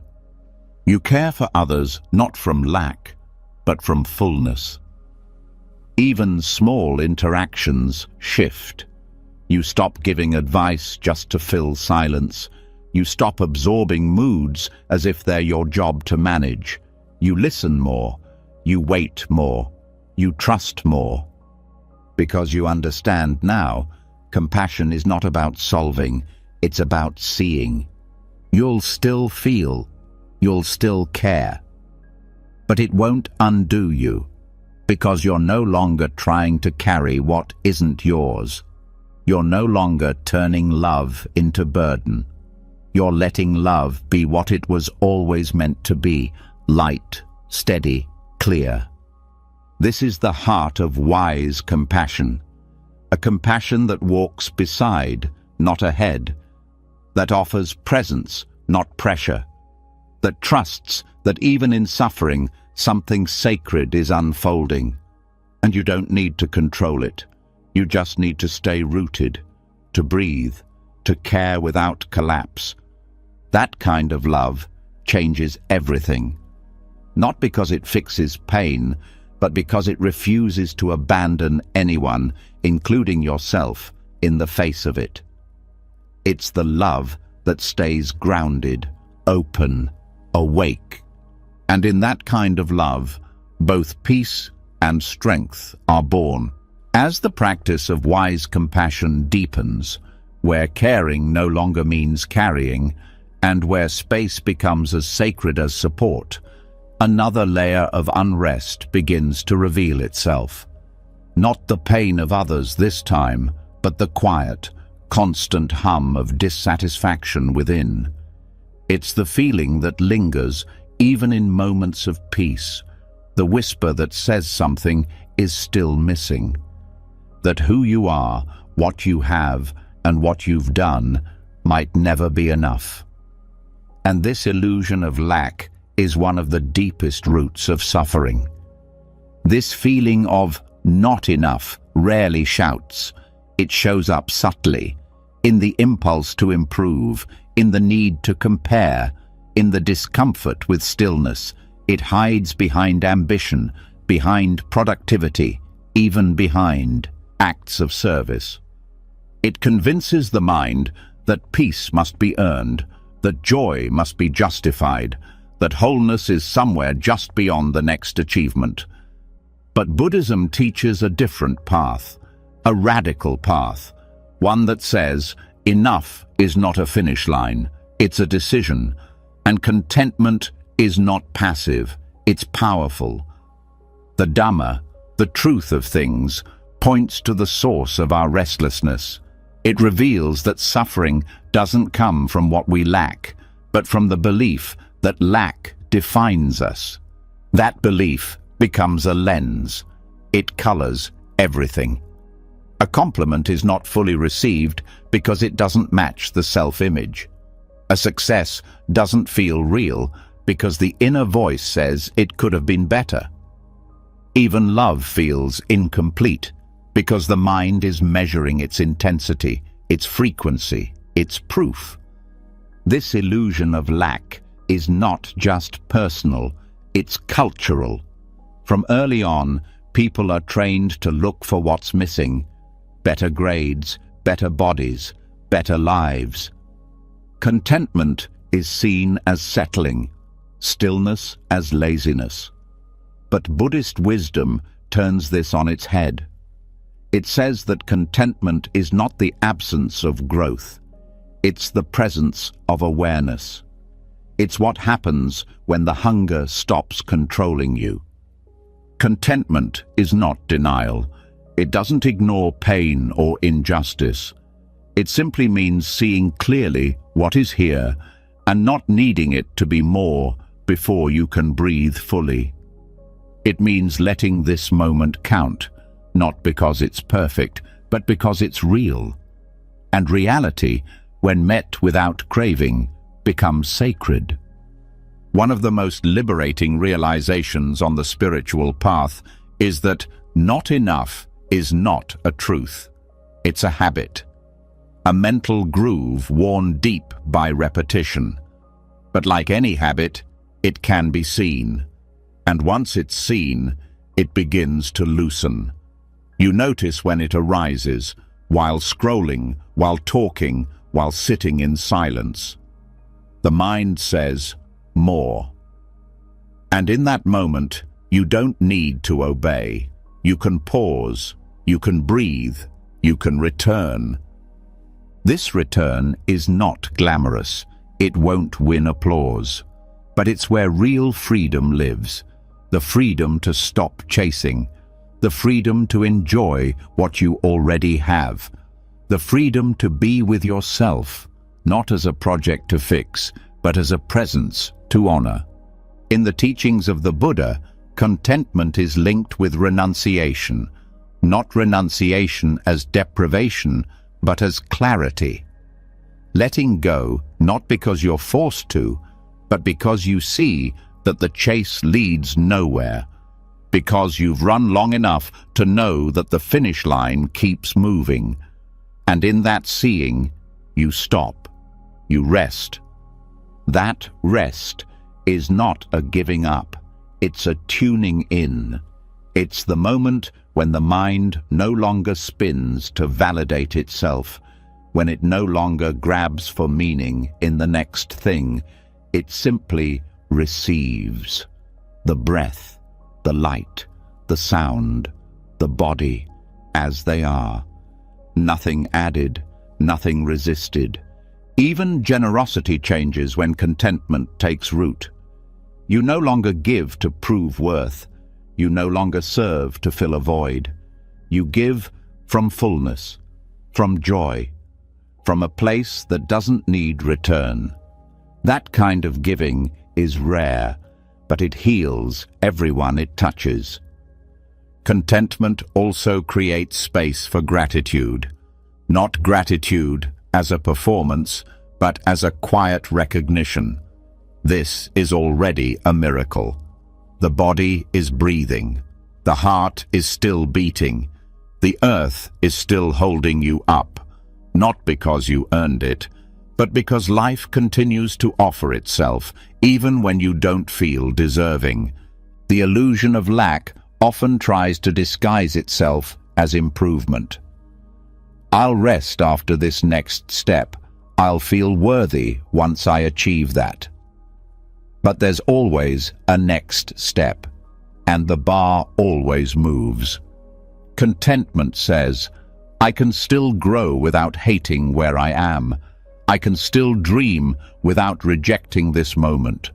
I can move forward, not from hunger, but from harmony. This shift transforms relationships too. You stop needing people to complete you. You stop measuring connection by how much it feeds your insecurity.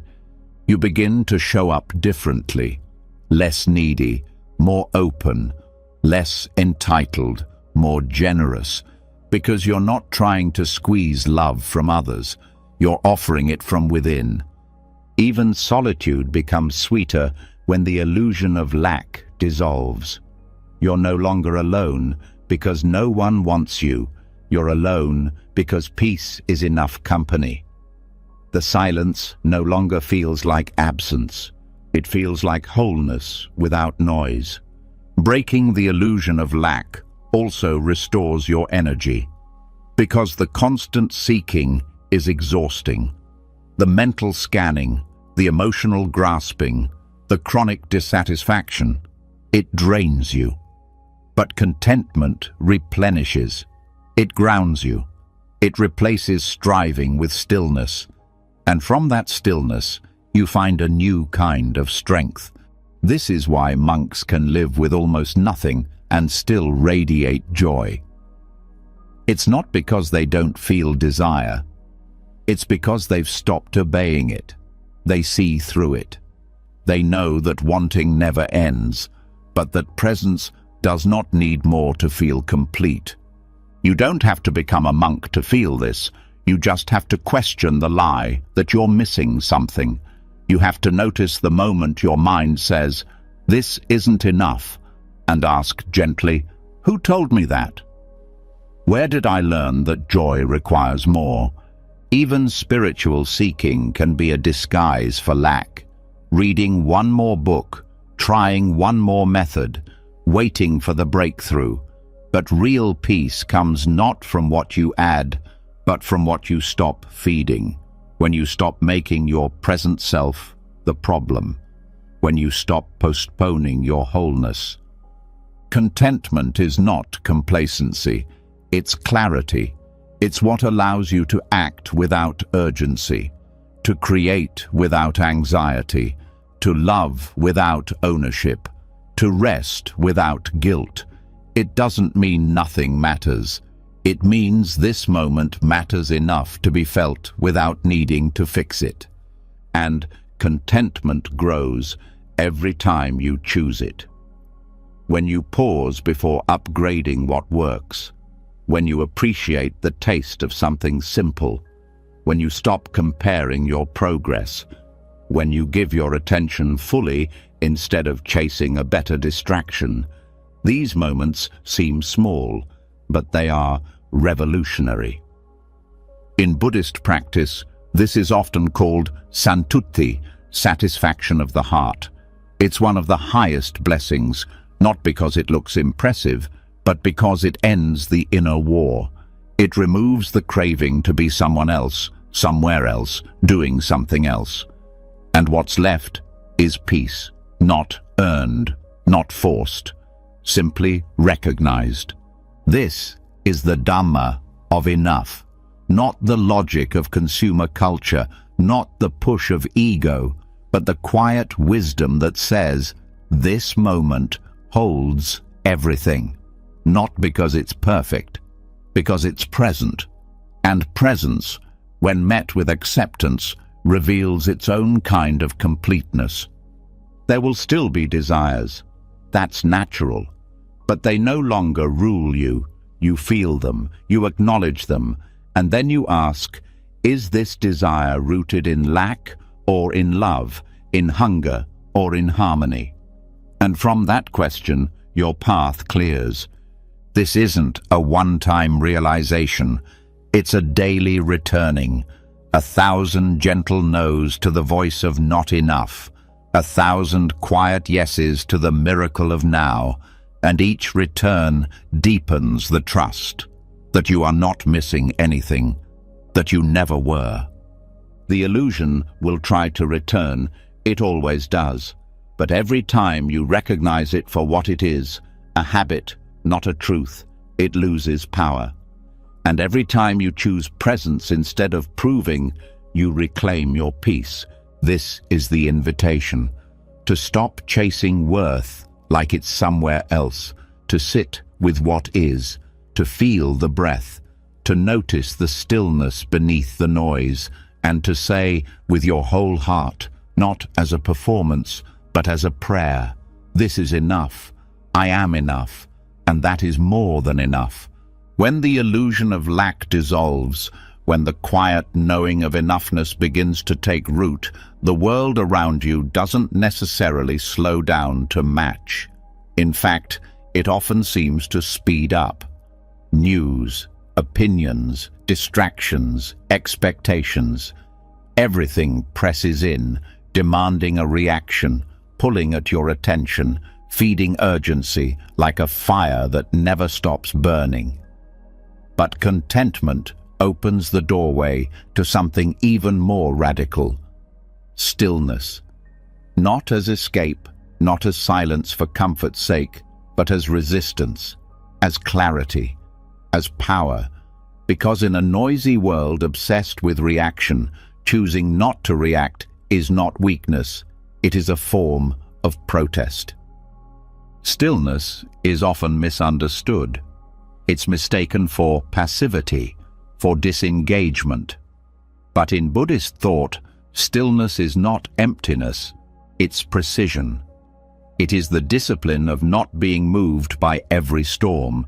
It's the refusal to let agitation run your life. It's choosing to act from intention rather than impulse. And that choice, practiced consistently, becomes a quiet force that reshapes everything. The modern world rewards speed. It glorifies opinion. It amplifies outrage. But the Dhamma, the deep truth, points in another direction, toward awareness, toward pause, toward the space between stimulus and response. That space is where power lives. Not the kind of power that dominates others, but the kind that masters the self. Non-reactivity doesn't mean indifference. It means clarity. It means seeing without immediately needing to comment, to argue, to fix. It's the strength to allow discomfort without letting it take the wheel.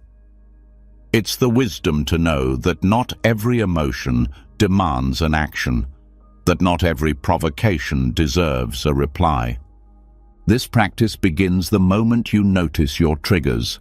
Someone speaks with sharpness, a headline inflames you, a post pokes your insecurity, and the mind tightens. It wants to strike back, to correct, to defend. But instead, you pause, you breathe. You don't suppress the response, you witness it.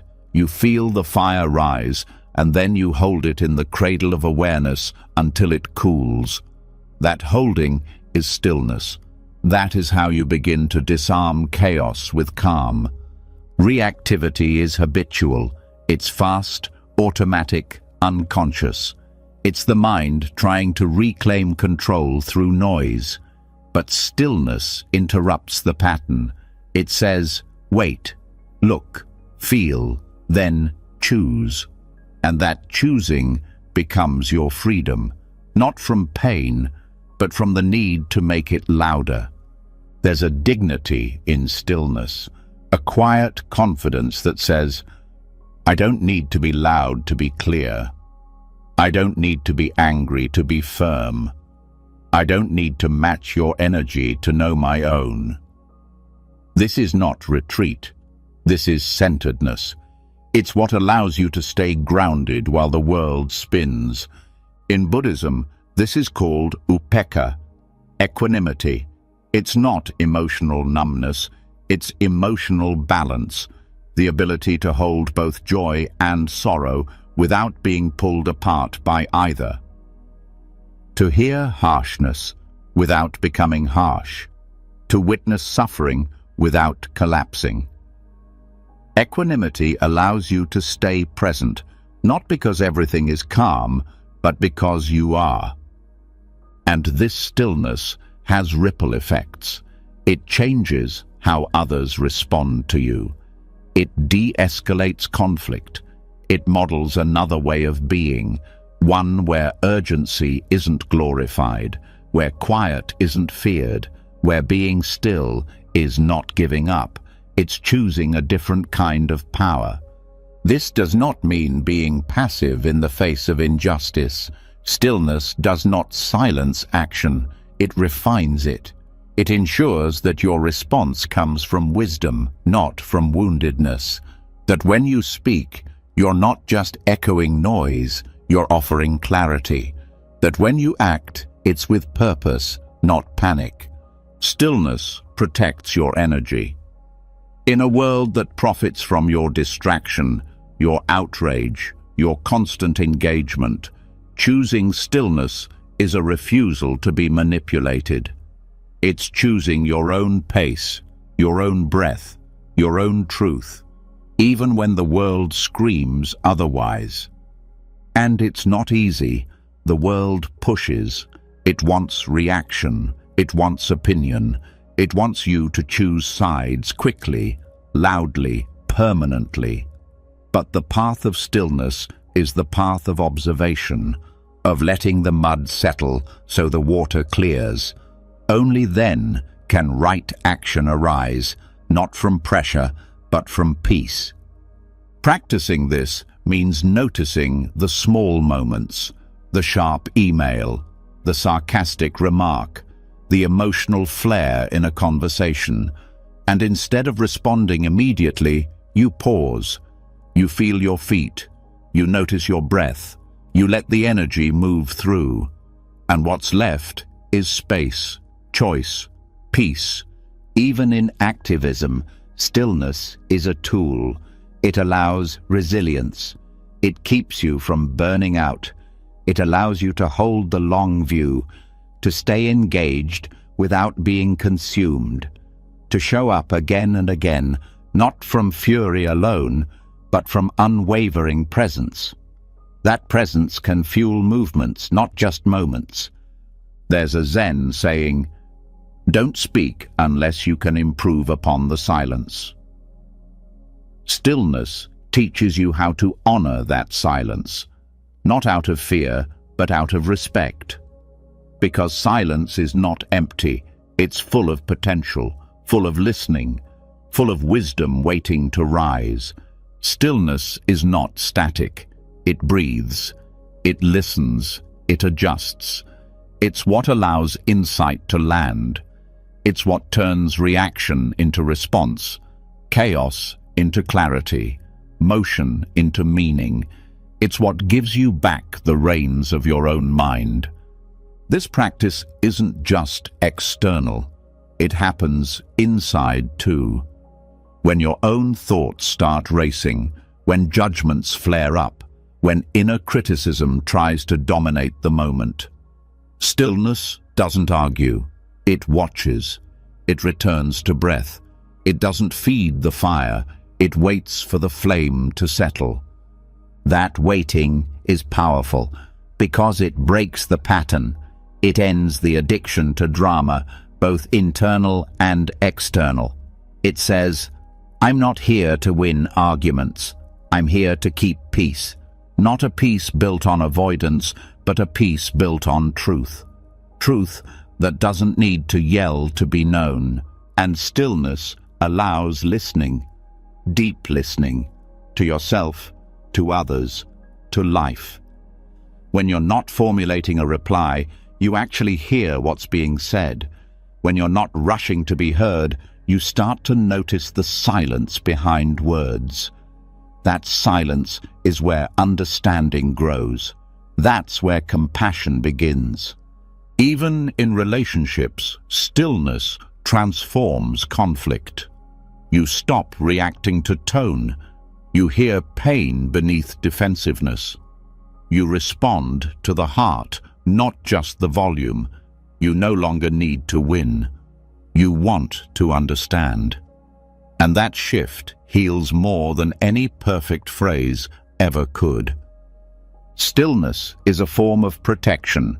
It keeps you from wasting energy, from saying things you don't mean, from doing things you'll regret. It gives you time to check in. Is this mine to carry? Is this true? Is this helpful? And if not, you let it pass. You stay rooted. You will still care.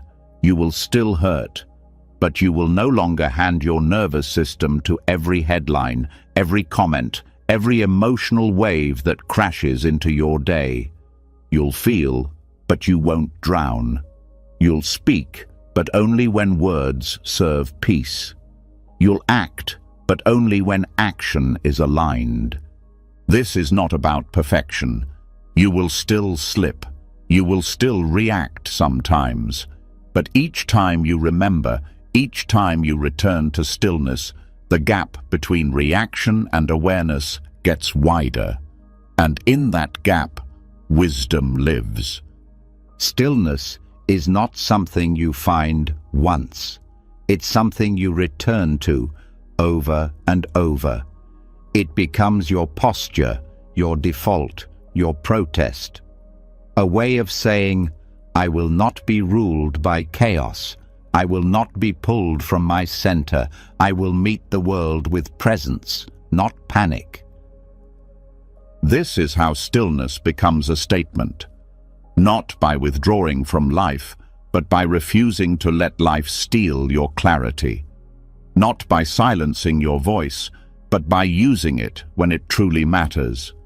Not by hiding, but by standing so deeply rooted in peace that nothing can shake you out of it. This is the silent strength the world forgets. But you don't have to forget. You can remember. You can return. You can choose the stillness that softens reaction into response. That transforms noise into awareness.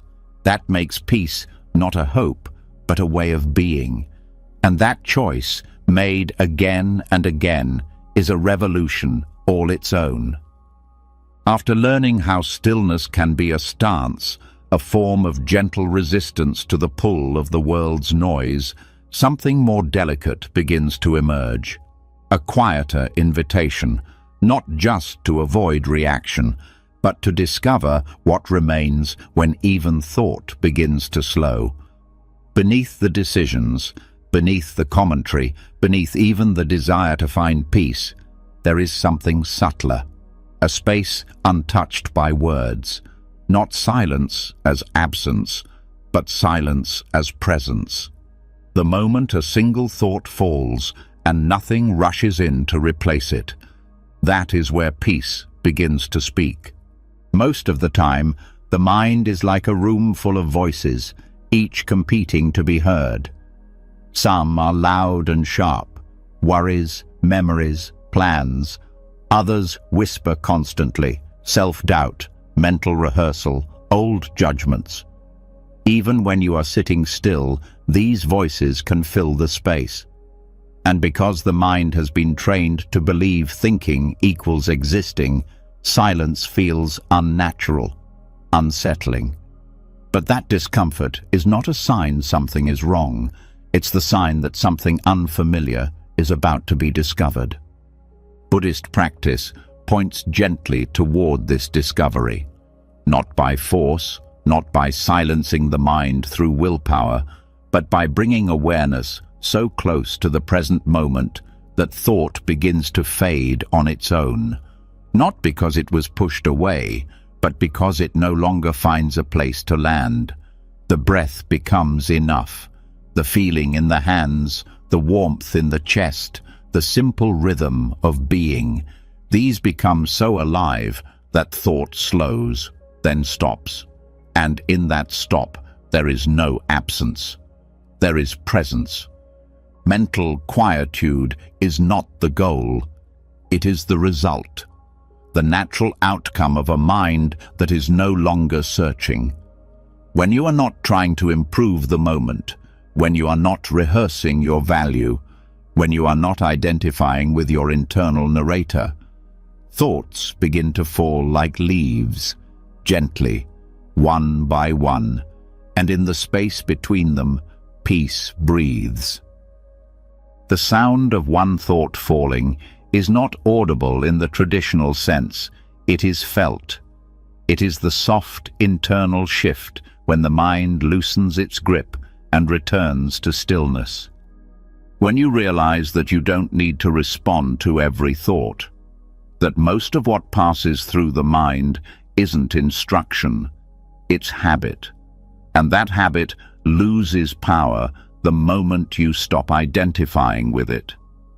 This kind of inner quiet is not passive, it is deeply awake, a presence that doesn't sleepwalk through experience, but receives it fully without commentary. You see the color of a leaf without naming it. You feel an emotion without turning it into a story. You watch the moment unfold and do not rush to place it into a category. That kind of presence is rare, but it's always available. It just waits for your willingness to hear it. The difficulty is not the presence itself, it's the addiction to noise. The belief that thinking is helping. That narration is necessary, but most of the time, thought is repeating itself, saying the same thing in different ways, worrying in circles, fixing what isn't broken. Commentary is not clarity, it's distraction dressed as effort. And when you begin to see that, the mind starts to slow, not because you made it, but because you stopped feeding it. Stillness in thought doesn't mean thought disappears forever. It just stops dominating. It becomes background, like a river that continues to flow, but no longer drowns the one standing beside it. You don't have to stop the current. You only have to stop diving into it every time it moves. Meditation offers this training, not as an escape, but as a return. You sit, you breathe, thoughts come, and you watch. You don't follow, you don't argue, you don't label. And slowly, something shifts. The gap between thoughts gets wider. The urge to engage gets weaker. And then, just for a moment, there is nothing. No thought, no commentary, just presence. And in that presence, peace is not something you find. It's what you already are. This state can be unsettling at first. The ego wants something to hold. A thought, a goal, a position. But in this space, there's nothing to cling to, no identity to maintain. Just awareness, that raw, open seeing. And from it comes not fear, but relief, a letting go of all the effort to be someone, to know something, to get somewhere. It's in this silence that the body relaxes, that healing happens without demand, that emotion releases without analysis, because without mental interference, the system resets itself. Peace isn't added, it's revealed. This experience also shifts how you relate to thinking outside of meditation. You stop reacting to every inner message. You become selective, not by force, but by familiarity with what silence offers. You know now what it feels like to not be pushed by thought. So when thought arises, you ask, is this useful? Is this kind? Is this needed? And if not, you let it fall. The mind doesn't like silence because it can't control it. But awareness isn't here to be controlled. It's here to witness. And the more you trust that witnessing, the more thought loses its grip. Not because you've stopped thinking, but because thinking no longer stops you. This shift also deepens intuition, because when the mental noise settles, something quieter begins to speak. A knowing not made of words, a clarity that doesn't come from logic, but from presence. Insight begins to arise, not from analysis, but from stillness. Not from trying, but from listening. Even daily life begins to feel different when you carry this silence with you. A walk becomes rich. A conversation becomes deeper. A moment of waiting becomes spacious instead of frustrating, because you're no longer filling every gap. You're letting gaps be gaps, letting life breathe between thoughts. This is why monks speak slowly, why they pause before answering, why they walk as if they're not going anywhere. Because they are listening, not just to the world, but to the silence inside it. They have learned to hear the sound of one thought falling and not rush to replace it. You don't have to live in a monastery to feel this. You only need to be willing to stop reaching for the next distraction, the next comment, the next thought that makes you feel productive. Peace is not born from busyness. It's born from presence, from the courage to be in the moment without improvement. And you don't need long hours to find it. Sometimes all it takes is one breath, one moment of watching a thought arise and choosing not to follow it, not to edit it, not to amplify it, just to see it fall and to stay with what remains. That remaining is everything. It's not blank. It's full. It's full of softness, awareness, quiet joy. It's full of being. And being doesn't require explanation. It just requires your return. You may still have days when the mind is loud, when thoughts race. That's okay. The point is not perfection. The point is practice. And each time you return to silence, it welcomes you, without judgment, without scorekeeping, because silence doesn't ask you to be worthy. It just asks you to stop and listen. And the more you listen, the more you realize silence is not absence. It's what holds everything. It's what lets the next moment rise with grace. It's what allows you to meet life without needing to name it. This is the sound of one thought falling, not a void, but a return. A return to what you never left, to what has always been beneath the noise, to peace that doesn't need words to be known, to stillness that speaks without sound. And when you live from that place, everything changes, not because the world is different, but because you are no longer reacting to its every thought. You are resting in the space between, where peace is not a destination, but a home you never knew was always yours. When the mind becomes quiet, when thought no longer pulls you in every direction, a deeper kind of peace begins to settle. But something else begins to stir too, a subtle itch to be known, to be seen, to be recognized for the quiet work happening within. Even silence, even presence, can be filtered through the lens of identity. This is where the ego tries to step back in, not loudly, but with the soft voice of, "Look how calm I am," or "Let me be the example." To truly rest in peace, you must go further than silence. You must step beyond the need to be witnessed. This is where the real letting go begins. The ego thrives on recognition. It doesn't matter if it's praise or criticism. What it fears most is being unseen. The desire to be understood becomes a kind of invisible tether, constantly pulling the mind back into performance. Even when you think you've let go, the ego asks, who saw it? Who noticed? Who approved? This constant reach for validation isn't always loud or dramatic.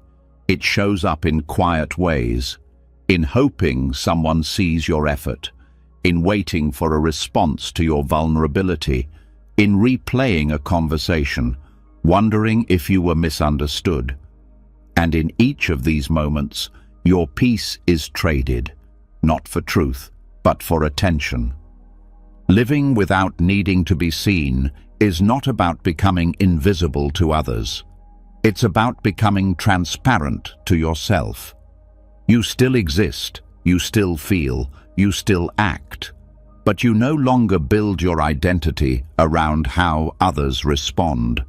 Their view of you becomes information, not oxygen. You don't push it away, but you don't breathe it in as your source of worth. This disrobing of the ego is gentle. It's not a war. It's a quiet undressing. Layer by layer, you take off the roles, the need to be liked, the need to impress, the need to correct every misunderstanding. And underneath all of it, there's still you, still presence, still awareness, completely untouched by approval or rejection. Buddhism teaches that the self is a construct, a useful one for daily functioning, but a trap when clung to. The ego is not evil, it's just confused. It believes that survival depends on being seen in a certain way. But when you see through that, something liberating happens. You stop needing to curate your image. You stop rehearsing how to be perceived. When you live without needing to be admired, your actions become cleaner. You speak because it's true, not because it will make you look wise. You help because it's needed, not because it builds your identity as the helpful one. You show up because it's right, not because it earns you respect. This shift feels light, like dropping a heavy costume after a long performance. This does not mean isolating yourself from the world. It means engaging without dependency. You can still connect, still love, still share. But now you do so from fullness, not from lack. The emptiness you once tried to fill with praise is now met with presence, with being. Letting go of the need to be seen also means making peace with being misunderstood. This is one of the deepest pains for the ego, not just to be unseen, but to be wrongly seen, misjudged, mislabeled. But the truth is, no one can ever fully see you. They see their version of you, their lens, their projection, and when you accept that, you stop trying to manage perception. You stop trying to correct every version of you that exists in someone else's mind. You are not responsible for how others interpret your being. You are only responsible for the sincerity of your presence, and when that sincerity is enough for you, you are free. This freedom shows up in unexpected ways. You stop over-explaining. You stop apologizing for who you are. You stop dressing your truth in language meant to keep everyone comfortable. You become quiet, not because you're hiding, but because you no longer need to perform.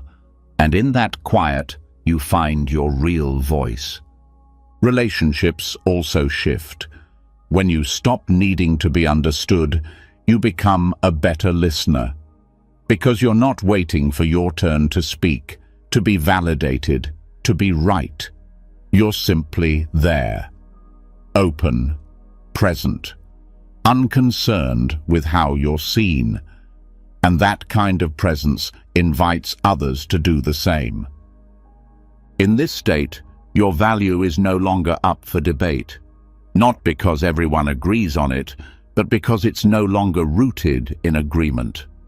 It exists on its own. Like a tree in the forest, valuable not because someone calls it beautiful, but because it grows, because it gives shade, because it exists. Even creativity becomes freer when it's no longer tied to image. You stop creating for likes, for praise, for reputation. You create because something moves through you, and whether it's seen or not, praised or not, it remains a gift, a release, a prayer without a need for echo. To disrobe the ego is not to lose your identity. It's to see that identity was never solid to begin with, that it's made of thoughts, reactions, memories, and hopes, none of which need to define you. You can use them like tools, but you are not them. You are the one aware of them. Even spiritual practice can feed the ego. The idea of becoming enlightened, awakened, evolved, these can become costumes too, roles to be admired. But true awakening is ordinary. It's not interested in being admired. It's interested in being real. It's the ability to be with what is, without decoration. Letting go of being seen also heals comparison, because when you're not trying to prove your worth, you stop measuring it against others. You celebrate their light without dimming your own. You no longer need to be the best. You just need to be here, present, honest, awake. And in this honesty, rest is possible. You don't need to scan the room. You don't need to gauge reactions. You don't need to curate your every move. You can exhale. You can soften. You can let people see you or not and remain whole. This doesn't mean closing your heart. It means opening it without demand, without needing it to be mirrored. You still feel joy in connection, but you don't crumble when the mirror doesn't reflect what you hoped. Because your image is not the point. Your being is.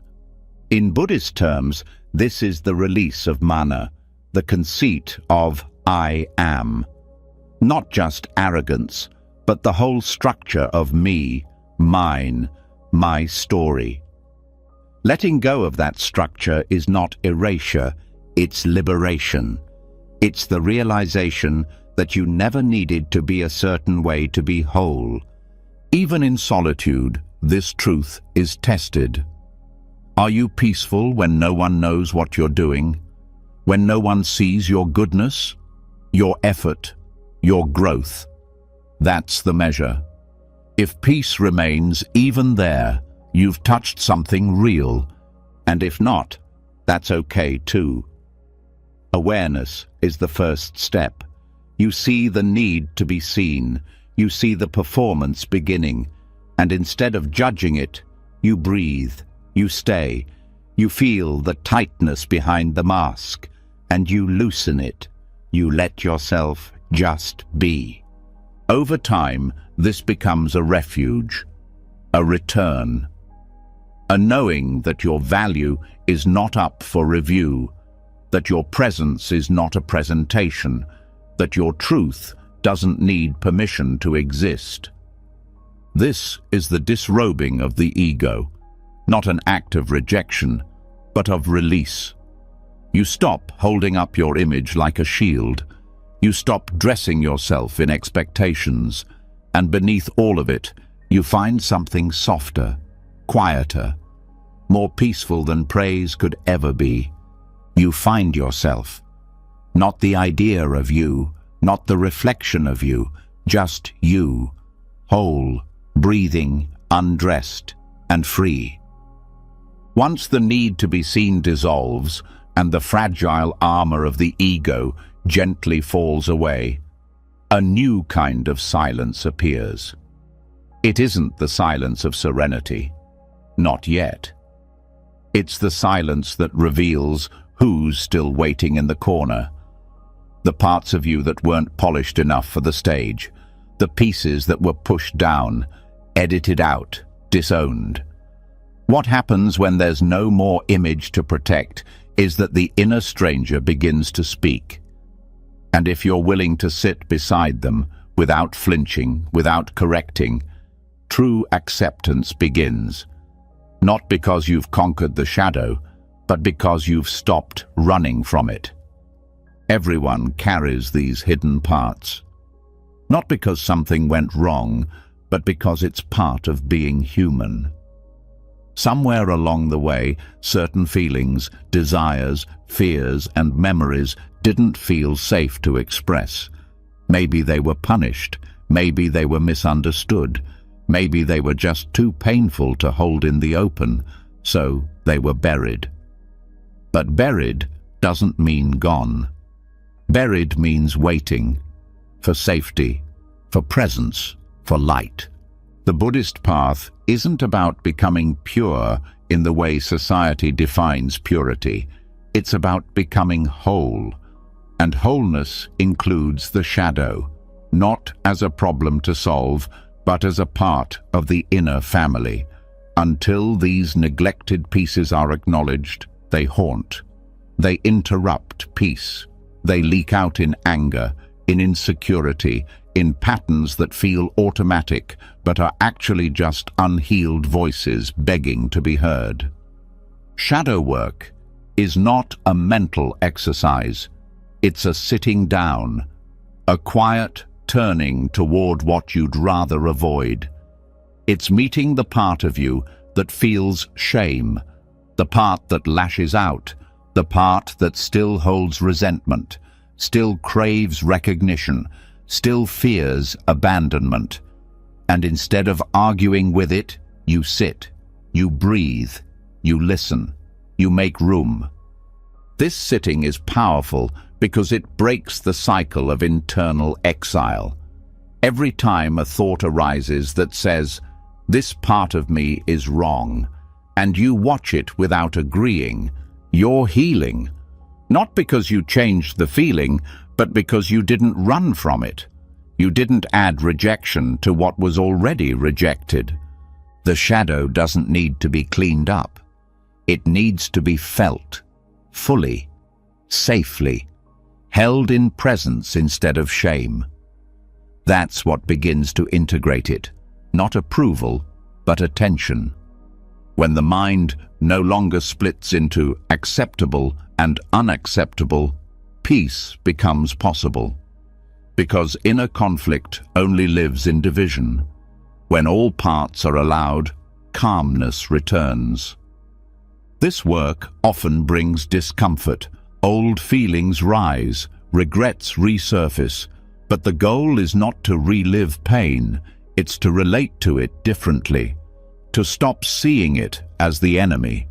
Pain is not proof of failure, it's the echo of a moment that didn't receive enough compassion the first time. Now, you offer it. This offering doesn't come through words. It comes through presence, through staying. You stay when the sadness comes. You stay when the old anger flares. You stay when the mind says, "This again?" And in that staying, the inner stranger begins to trust you, begins to soften, begins to tell its story. And the story is never what you thought. It's not evil, it's not weak, it's wounded, it's scared, it's trying to protect something. And once that becomes clear, the part you called bad becomes understandable, not excusable, but human. And that shift changes everything. Buddhism doesn't ask you to get rid of your desires, your flaws, your habits. It asks you to see through them, to understand their origin, to stop identifying with them while also stopping the war against them. That's what non-attachment really means. Not rejection, but release. Shadow integration is about compassion that includes even the ugliest moments. Not because those moments are beautiful, but because they're part of a larger truth. The person who reacted badly, who broke down, who made mistakes, that version of you was trying to cope.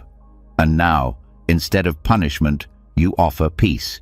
You don't excuse the harm, but you stop hating yourself for surviving in messy ways. You see the younger version of you, the desperate one, the guarded one, the quiet one who tried to disappear, and you sit beside them like a friend. No lectures, no fixing, just presence. In this space, you no longer need to justify your shadow to others. You don't need it to be understood, because you've already made peace with it. You've already accepted that wholeness is not light alone. It is light meeting darkness without fear. This meeting creates a new kind of confidence. Not the bravado that needs to hide flaws, but the quiet strength of someone who knows their own depths and no longer fears being exposed. Because there's nothing left to hide. There's nothing you can be accused of that you haven't already sat with and forgiven. Shadow work also reveals patterns. The anger that always comes up when you feel ignored, the defensiveness when you're criticized. These are not character flaws. They're unhealed wounds reacting to new situations. And once seen clearly, they can be responded to, not acted out. Even thoughts of unworthiness are part of the shadow. I'm not enough. I'm too much. I'll never change. These thoughts are not true, but they come from somewhere true. A moment when love was withheld or pain was misunderstood. By sitting with them, not indulging them, you break their power. You also stop needing others to fix what's been internalized. You stop handing people the responsibility for making you feel whole, because you've started giving that to yourself. Not by building a perfect self-image, but by welcoming every part that isn't perfect. And this changes how you hold others too. When you've faced your own shadow, you become less reactive to theirs. You no longer judge harshly. You no longer fear being triggered, because you recognize that everyone is carrying their own inner stranger, and they may not have sat with theirs yet. That compassion doesn't make you naive. It makes you precise. You can set boundaries without blame. You can speak truth without cruelty. You can love without illusion, because you're not trying to manage your discomfort through others' behavior. Sitting with your shadow also allows you to rest, because hiding takes energy. Performing peace is exhausting, but when nothing is being hidden, your system relaxes, your breath deepens, your sleep improves. You stop waiting for the next emotional ambush, because there's nothing left to suppress. Shadow integration is not a destination. It's a relationship, one that deepens over time. Some days it's gentle, other days it's hard.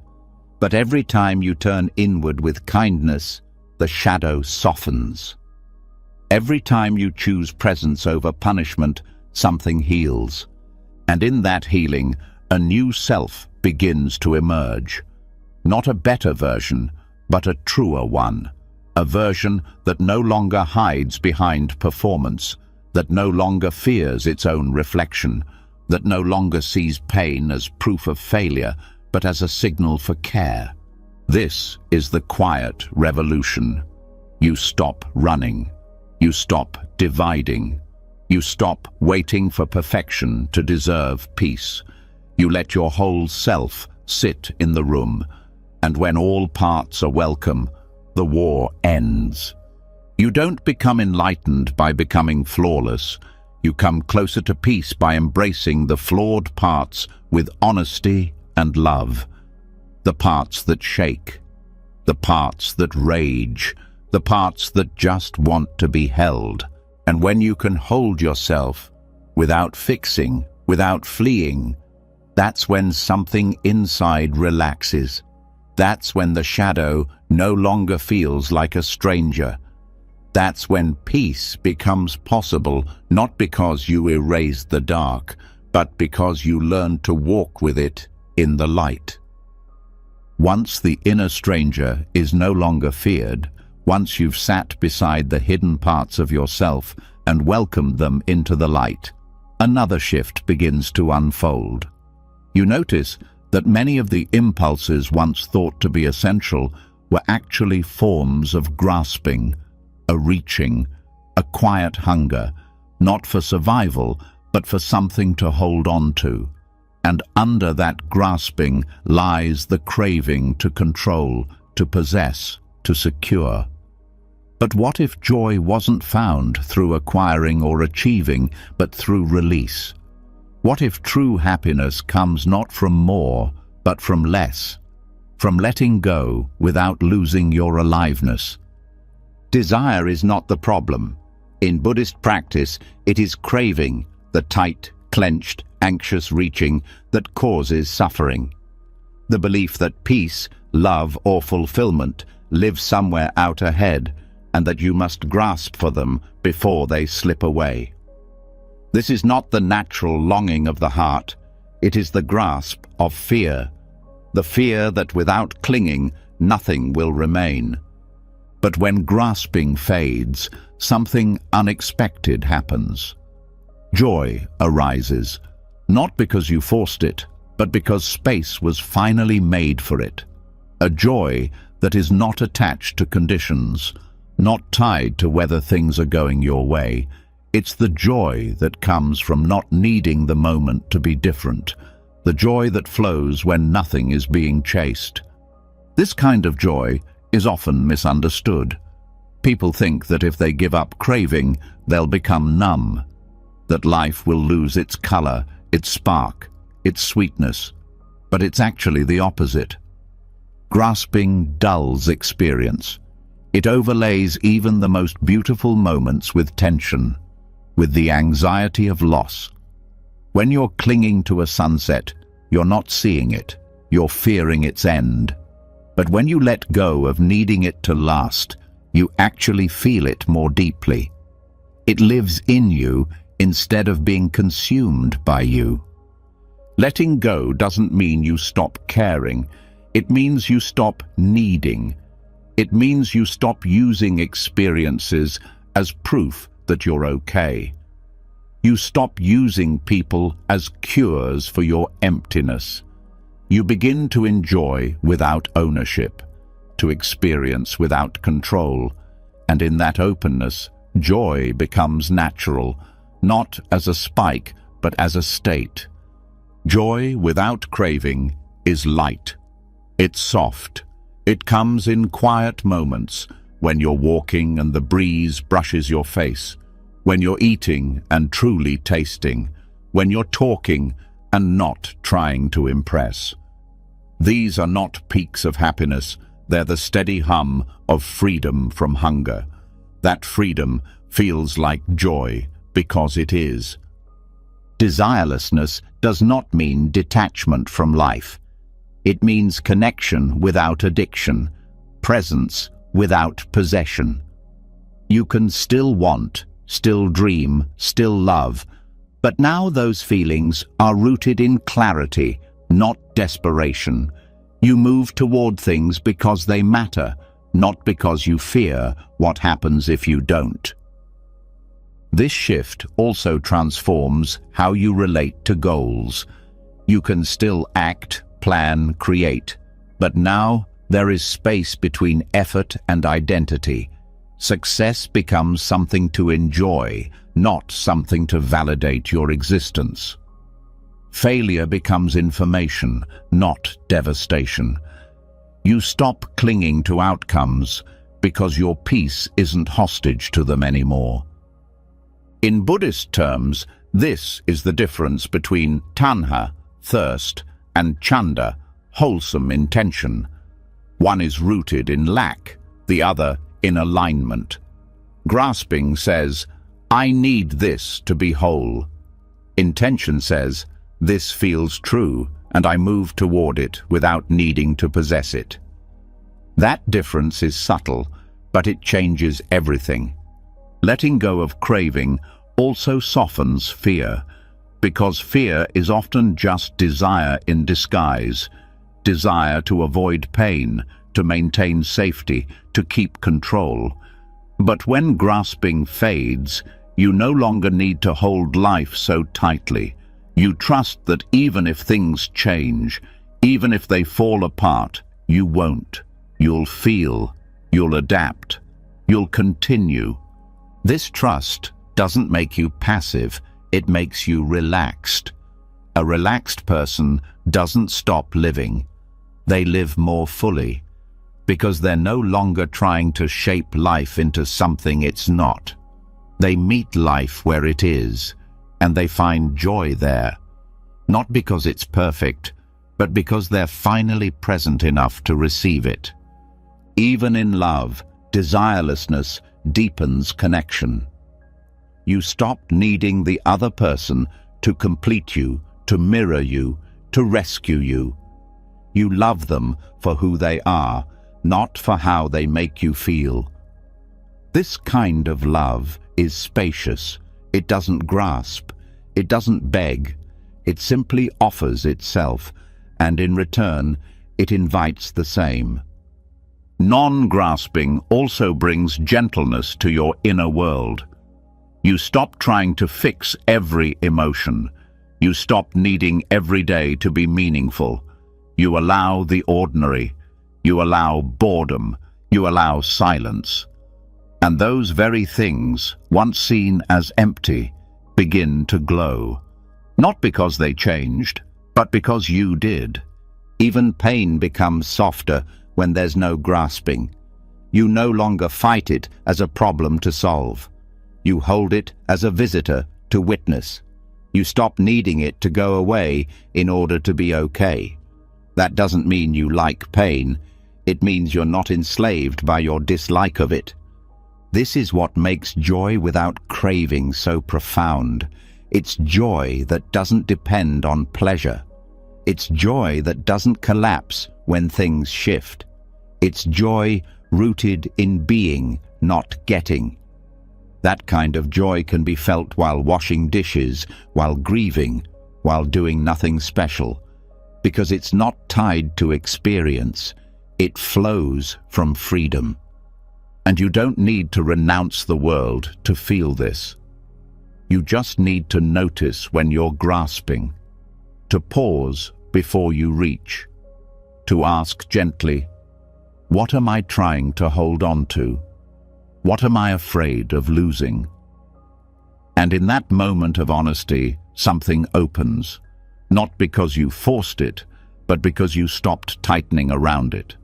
This softening is not dramatic, but over time, it rewires everything. You no longer panic when plans change. You no longer spiral when someone disappoints you. You no longer rush to fill the silence.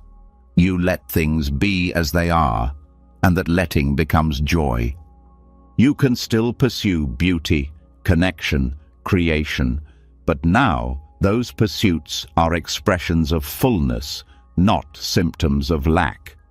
You do things because they matter, not because they patch a hole. And the more you live this way, the more joy becomes your resting state, not your rare exception. Even ambition transforms. You no longer burn out trying to reach some imagined point of satisfaction. You move with purpose, but not with pressure. You trust that if something is meant for you, it will unfold, and if not, something else will. Your worth isn't riding on it. Desirelessness also reveals the truth about time. Grasping lives in the future, in when I have this, or when that happens. But freedom lives in now. Because now is the only place you're not reaching, you're receiving. And receiving is where joy begins. This receiving doesn't mean stopping. It means moving from a different place. Not from hunger, but from harmony. Not from fear, but from trust. You're still alive, still awake, still engaged, but no longer enslaved. And in that freedom, joy becomes simple again. Not always ecstatic, but warm, quiet, steady. The joy of a bird passing overhead, the joy of a deep breath, the joy of not needing anything to be different in order to be at peace. This is the joy of non-grasping, the happiness that arises not when you get what you want, but when you no longer need to hold it so tightly. The moment when presence is enough, when silence is enough, when being is enough. And once you've tasted that, once you've felt joy that doesn't cling, you no longer chase the fleeting. You rest in the enduring, not because you stopped desiring, but because desire no longer controls you. Joy does. Peace does. And that is more than enough.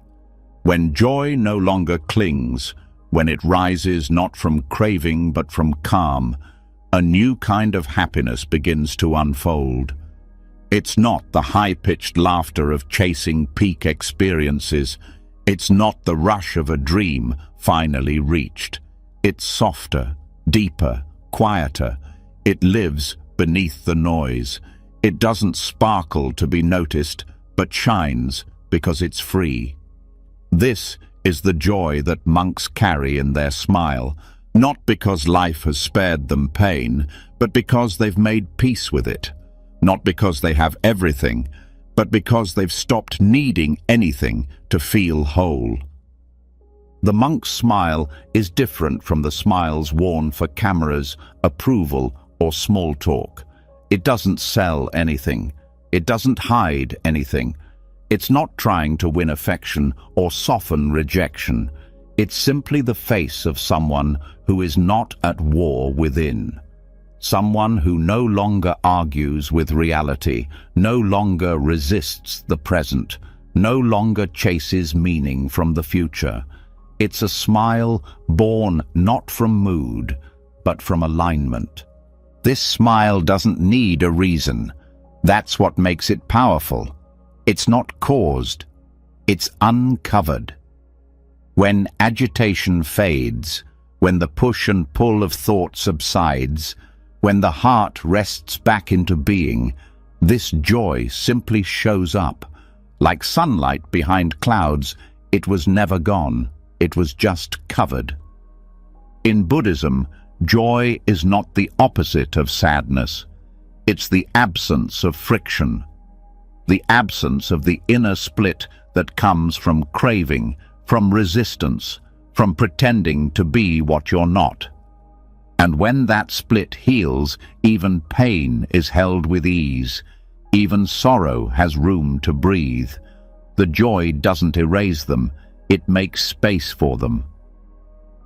This space is what allows monks to smile even in silence, even in simplicity, even in uncertainty.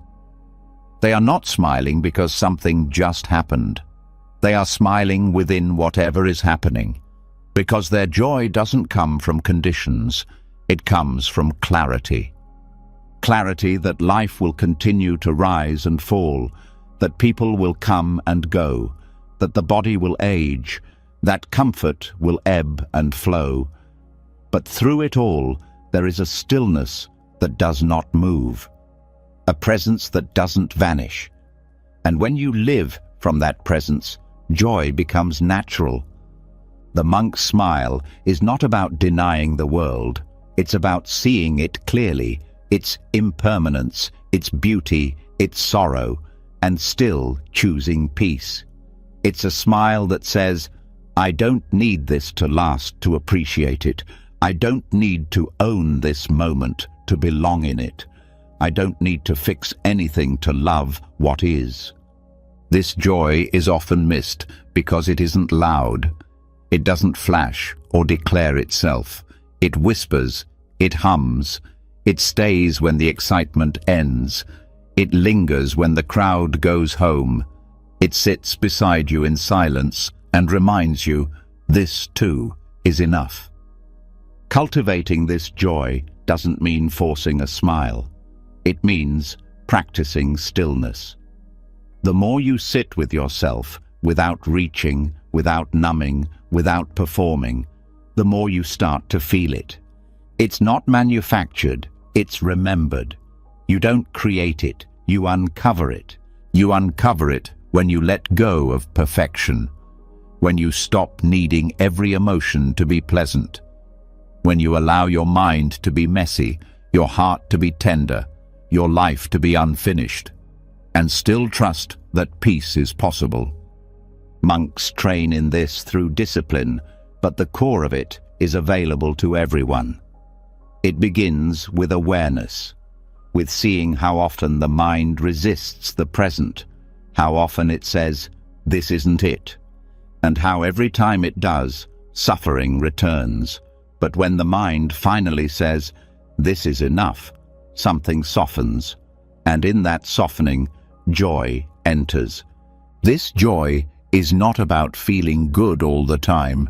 It's about being good with whatever you feel. It's about no longer pushing away discomfort or clinging to pleasure. It's about letting the moment be as it is, and trusting that you can still meet it with a smile. That smile may be small, it may be subtle, but it changes everything, because it signals to the nervous system that the war is over, that you're no longer searching, that you're no longer running, that you're home, right here, in the middle of whatever life is offering. Even in solitude, this joy stays, because it's not dependent on validation. It doesn't need an audience. It doesn't need to be reflected back to be real. It's internal, It's steady, it's yours, not because you earned it, but because you stopped rejecting it. This smile doesn't mean nothing matters. It means everything is allowed to matter without controlling you. You can care deeply, love fully, grieve honestly, and still smile, because your peace is not fragile, it's not conditional, it doesn't vanish at the first sign of pain. And when you start to live from this kind of joy, you move differently. You don't rush, you don't chase, you don't panic. You live with intention, but without tension. You give without needing credit. You speak without needing to be right. You show up without needing to be perfect. That freedom shows in your face, not in an artificial grin, but in the softness around your eyes, in the way your breath stays steady when others lose theirs, in the way you listen, not waiting to respond, but truly hearing. This is the quiet strength of the monk's smile, a strength that comes not from armor, but from openness. This joy is resilient. It weathers storms. It doesn't deny difficulty. It stays through it. It holds sadness the way a mother holds a crying child, without flinching, without judgment, just with presence. And in that holding, something heals. You don't need a monastery to feel this. You need patience. You need presence. You need to sit with yourself long enough to see what's underneath the grasping, underneath the roles, underneath the noise. And what you'll find is not emptiness. It's ease. Ease that laughs without needing a reason, that rests without guilt, that gives without fear, that forgives without keeping score. This is what the monk's smile reflects. Not a life without pain, but a heart that no longer fears it. You may not smile like this every day, but even a moment of it can rewire something, can remind you that peace is not far, that joy is not a reward, that your natural state is not urgency, it's stillness. And the more you return to that stillness, the more often the smile returns. Sometimes on your face, sometimes in your breath, sometimes in the way you see the world with soft eyes, not trying to own it, just letting it be. This is the monk's smile, not a performance, not a possession, a posture of inner freedom, a sign that the storm has passed, not outside, but within, and what's left is a gentle joy, resting quietly where conflict once lived. You can carry this smile, not always on your lips, but always in your way of being, in the way you move through the world, in the way you meet yourself with kindness, in the way you trust that nothing needs to be added for this moment to be complete. And that trust, above all, is what makes the smile real. When joy arises without force, when the heart smiles without needing approval or outcome, something inside begins to loosen even further. The grip that once clenched tightly around timing, fairness, and results begins to release. The need to steer every detail fades. There is a quiet realization that not everything must be wrestled into shape. Some things, maybe most things, are meant to unfold on their own, not through control, but through trust. And that trust finds its strength in one of the oldest teachings of all, karma. Karma is often misunderstood as punishment or reward, but in Buddhism, it is something much simpler and far more intimate. Karma is cause and effect. It's action and consequence. It's the unseen thread that connects intention with unfolding. Every thought, word, and deed plants a seed.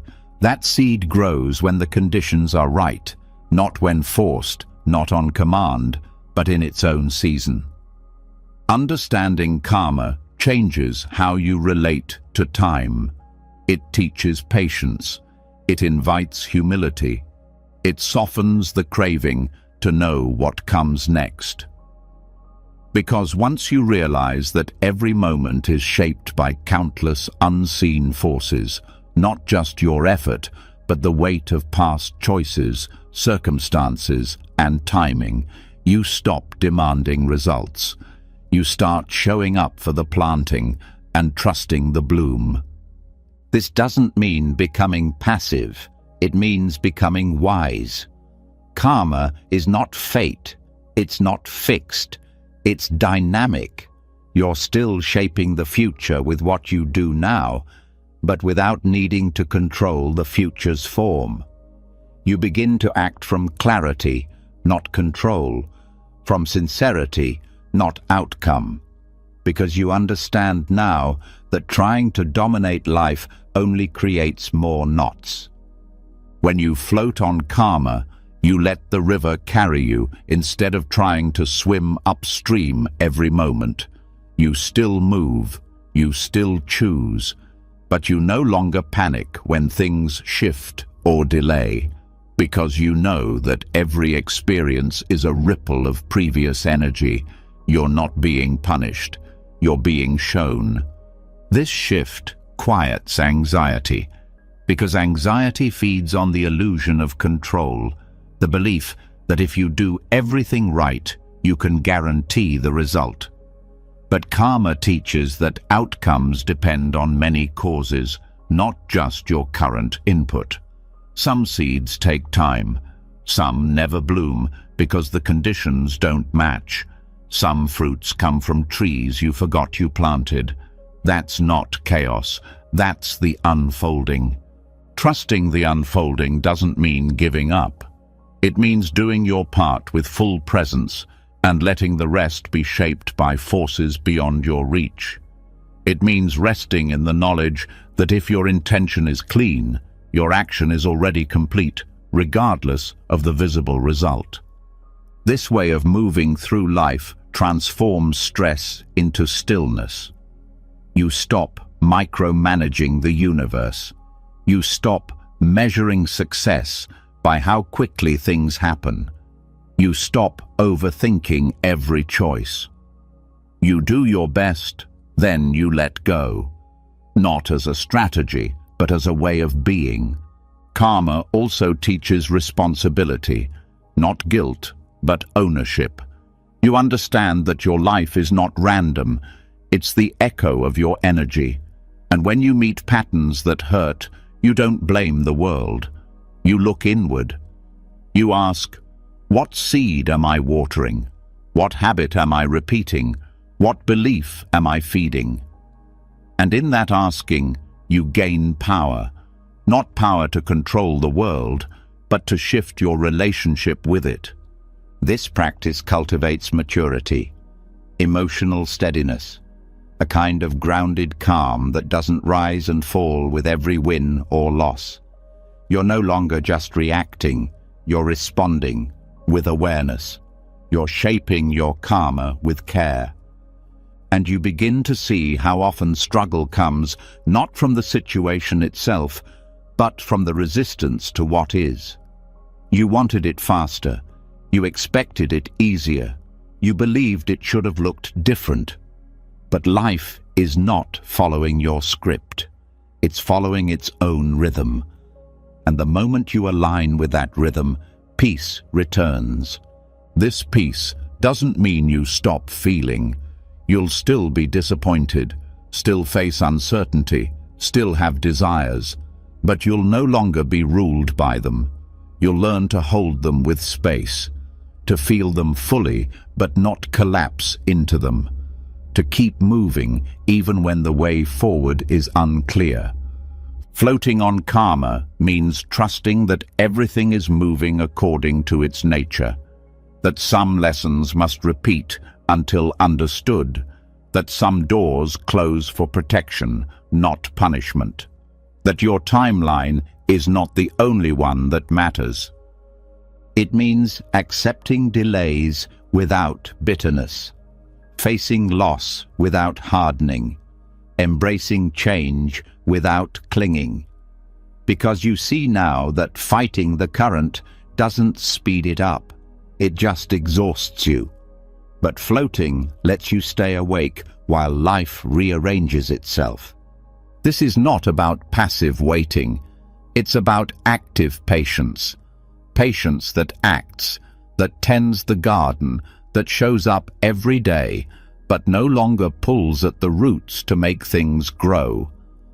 That trusts that right effort, rooted in compassion and wisdom, is never wasted, and you start to see karma in every small thing, in how a kind word can shift someone's day, in how resentment poisons your own heart first, in how tiny acts of awareness plant seeds for a calmer mind tomorrow. Karma becomes personal, not abstract. It becomes your daily teacher. Even forgiveness becomes easier through karmic understanding. You stop needing to punish. You understand that everyone, including you, is acting from their conditioning, their pain, their ignorance. And while you still hold boundaries, you release the burden of vengeance. You trust that all actions bring their own result. You no longer have to carry the scorecard. This allows compassion to grow, not because people deserve it, but because you understand how heavy karma already is. You don't want to add more weight. You want to clear it. You want to stop the chain of harm, and you start with yourself. You also begin to release the stories of unfairness, not because life is always fair, but because fairness is not the point. Growth is. Healing is. Awareness is. And sometimes what feels like unfairness is actually a form of pruning, a stripping away of what blocks your deeper unfolding. Floating on karma means living in alignment. You choose actions not for applause, but for truth. You speak because it's necessary, not because it earns approval. You give because it feels right, not because it guarantees return. You become a quiet force, a presence that no longer needs to prove, only to be. And over time, the mind stops panicking, stops clinging, stops arguing with what is. It begins to see everything as a lesson, a mirror, a turning, not always comfortable, but always guiding. This doesn't mean you lose your will. It means your will is aligned with wisdom. You still make plans. You still move forward, but with flexibility, with a sense of dance instead of drag. Because you know the steps are not all yours to choreograph. This trust softens your days. It helps you sleep without looping. It helps you love without chains. It helps you rest without guilt. Because you've done your part, and now you're letting the current do its part. You stop trying to rush healing. You stop needing immediate clarity.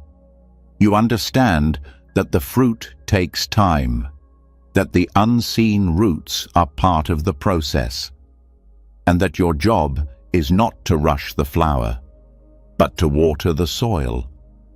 And even when the outcome doesn't match your hope, you don't fall apart. Because you weren't grasping, you were floating. You weren't betting your worth on the result.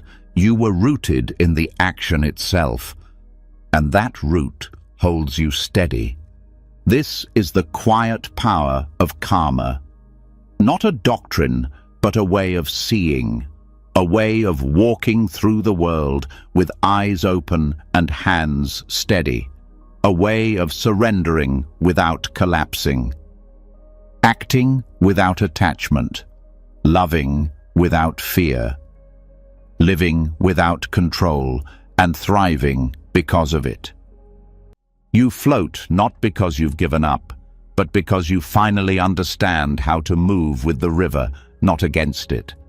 You trust not because you know the future, but because you've come home to the present. And that trust becomes your freedom.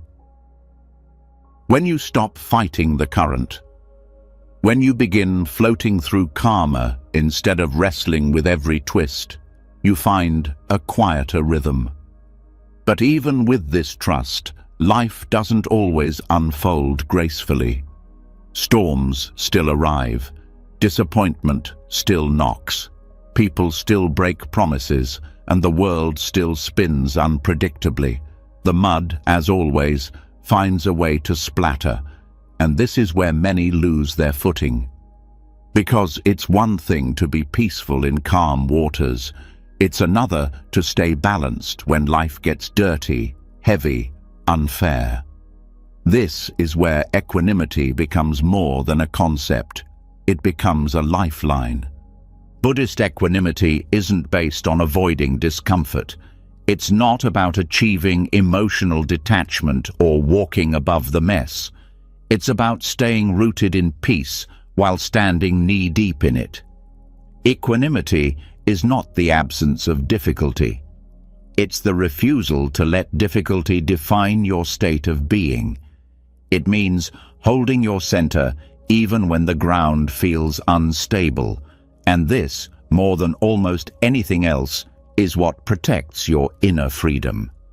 To practice equanimity is to acknowledge the mud without becoming it.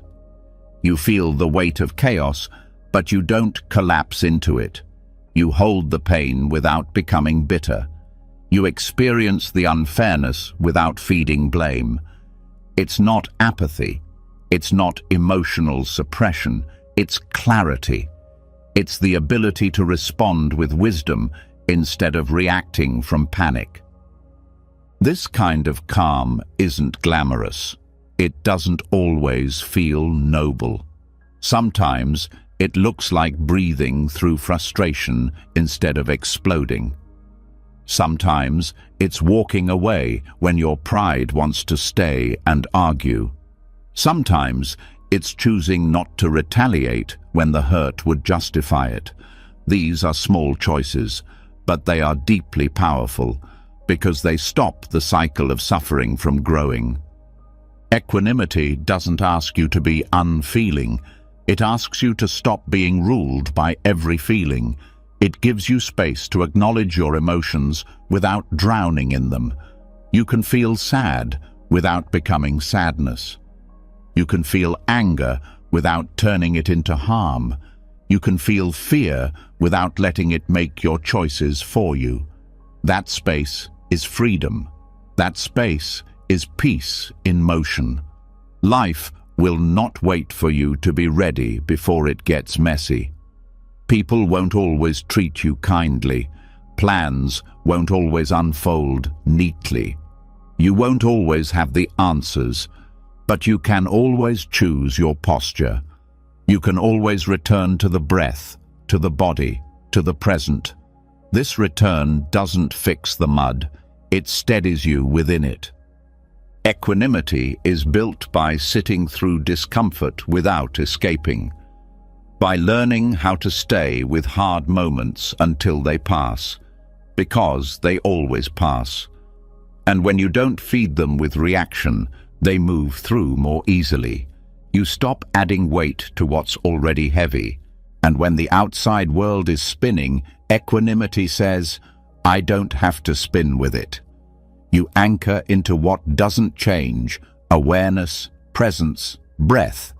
You stay with what you can control, your response. You begin to see that most suffering isn't from what happens, it's from how the mind interprets what happens. And when you loosen the interpretation, you loosen the suffering. This doesn't mean dismissing pain. It means meeting it without exaggerating it, feeling it without dramatizing it, letting it pass without chaining your identity to it. You don't have to become your wound. You can sit beside it. You can care for it. But you don't have to become it. And this becomes even more essential in relationships. People trigger us. not because they're broken, but because they reflect our unfinished parts. Equanimity allows you to pause before reacting, to ask, what part of me is hurting right now? What am I believing about this moment? What can I let go of? This reflection creates peace not by controlling others, but by calming yourself.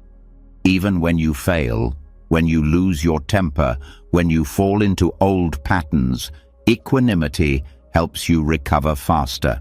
Because you stop judging the fall, you get up without shame, you return without drama. The mind says, you should be better than this. Equanimity replies, this is what growth looks like. Come back anyway. Equanimity is also how you protect your energy. In a world that thrives on reaction, your non-reactivity becomes an act of rebellion, a boundary, a refusal to be pulled into every storm. You don't stop caring, but you care wisely. You stay present without absorbing everything. You give without depletion. This practice helps you hold space for others too. When someone is angry, you don't mirror it. When someone is panicking, you don't escalate it. You become a calm center in the middle of other people's storms, not because you're superior, but because you've trained your nervous system to stay grounded. And from that grounded place, you can help without losing yourself. Equanimity is cultivated over time, through meditation, through reflection, through being honest about your triggers.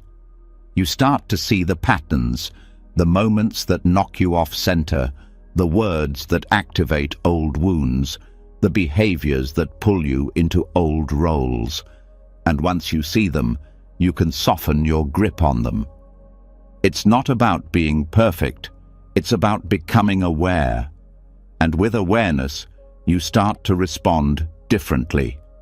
You stop needing every situation to be ideal. You stop needing every person to behave the way you expect. You begin to allow people to be who they are. You allow life to unfold without forcing. That allowing isn't laziness, it's trust. Trust that you can handle what comes. That even when things fall apart, you don't have to fall apart with them. That peace is not the prize at the end of the storm. It's the posture you bring into it. This posture doesn't mean you're numb. It means you're stable. It means you can feel joy without clinging, grief without drowning, anger without destruction, love without possession. It means your heart is open, but your mind is steady. In Buddhist terms, this is called upekkha, equanimity, as the fourth of the Brahma Viharas, or sublime attitudes. It's not cold detachment, it's the highest form of love, the love that doesn't demand, the love that doesn't control, the love that remains even when things don't go your way, and it is a love you can turn inward. When your mind is chaotic, when your emotions flare, when you're tired and overwhelmed, equanimity says, this too. This moment too can be held with presence. You don't need to feel good to stay steady. You only need to stop resisting. This steadiness also reveals how little you truly need. You begin to see that most of your peace was lost not because of what happened, but because of your refusal to accept what happened. And once acceptance enters, suffering softens, not because it disappears, but because it's no longer fed. And this, more than anything, is what makes equanimity so rare. It is peace that doesn't depend, joy that doesn't grasp, clarity that doesn't argue. It's not built in perfect moments. It's built in the mess, the noise, the hard conversations, the missed expectations, the delayed answers. You don't need to escape the mud. You need to learn how to stand in it without sinking, to feel the weight without being crushed, to meet what's difficult without becoming someone you're not. This is equanimity in the mud. Not a spiritual bypass, not a denial of struggle, but the deep daily practice of choosing your center, even when everything around you tries to take it. And the more you choose it, the stronger it becomes. Not overnight, but breath by breath, return by return, until peace is not where you end up, but how you walk through it all. When you learn to stay calm in the mud, when you no longer demand that life be clean before peace is allowed, you reach a powerful threshold. At first, that calm is a steady posture, but go deeper, and something even more subtle begins to reveal itself. Beneath the calm, beneath the clarity, beneath even the resilience of equanimity, there is a silence untouched by emotion or effort. Not because you worked to get there, but because you stopped doing the one thing that blocks it, thinking. This is where peace begins, not through thought, but after it ends. Not through concepts, but through direct presence. Thinking is not the enemy. It solves problems, tells stories, builds bridges, and remembers names. But for all its usefulness, thinking never truly rests.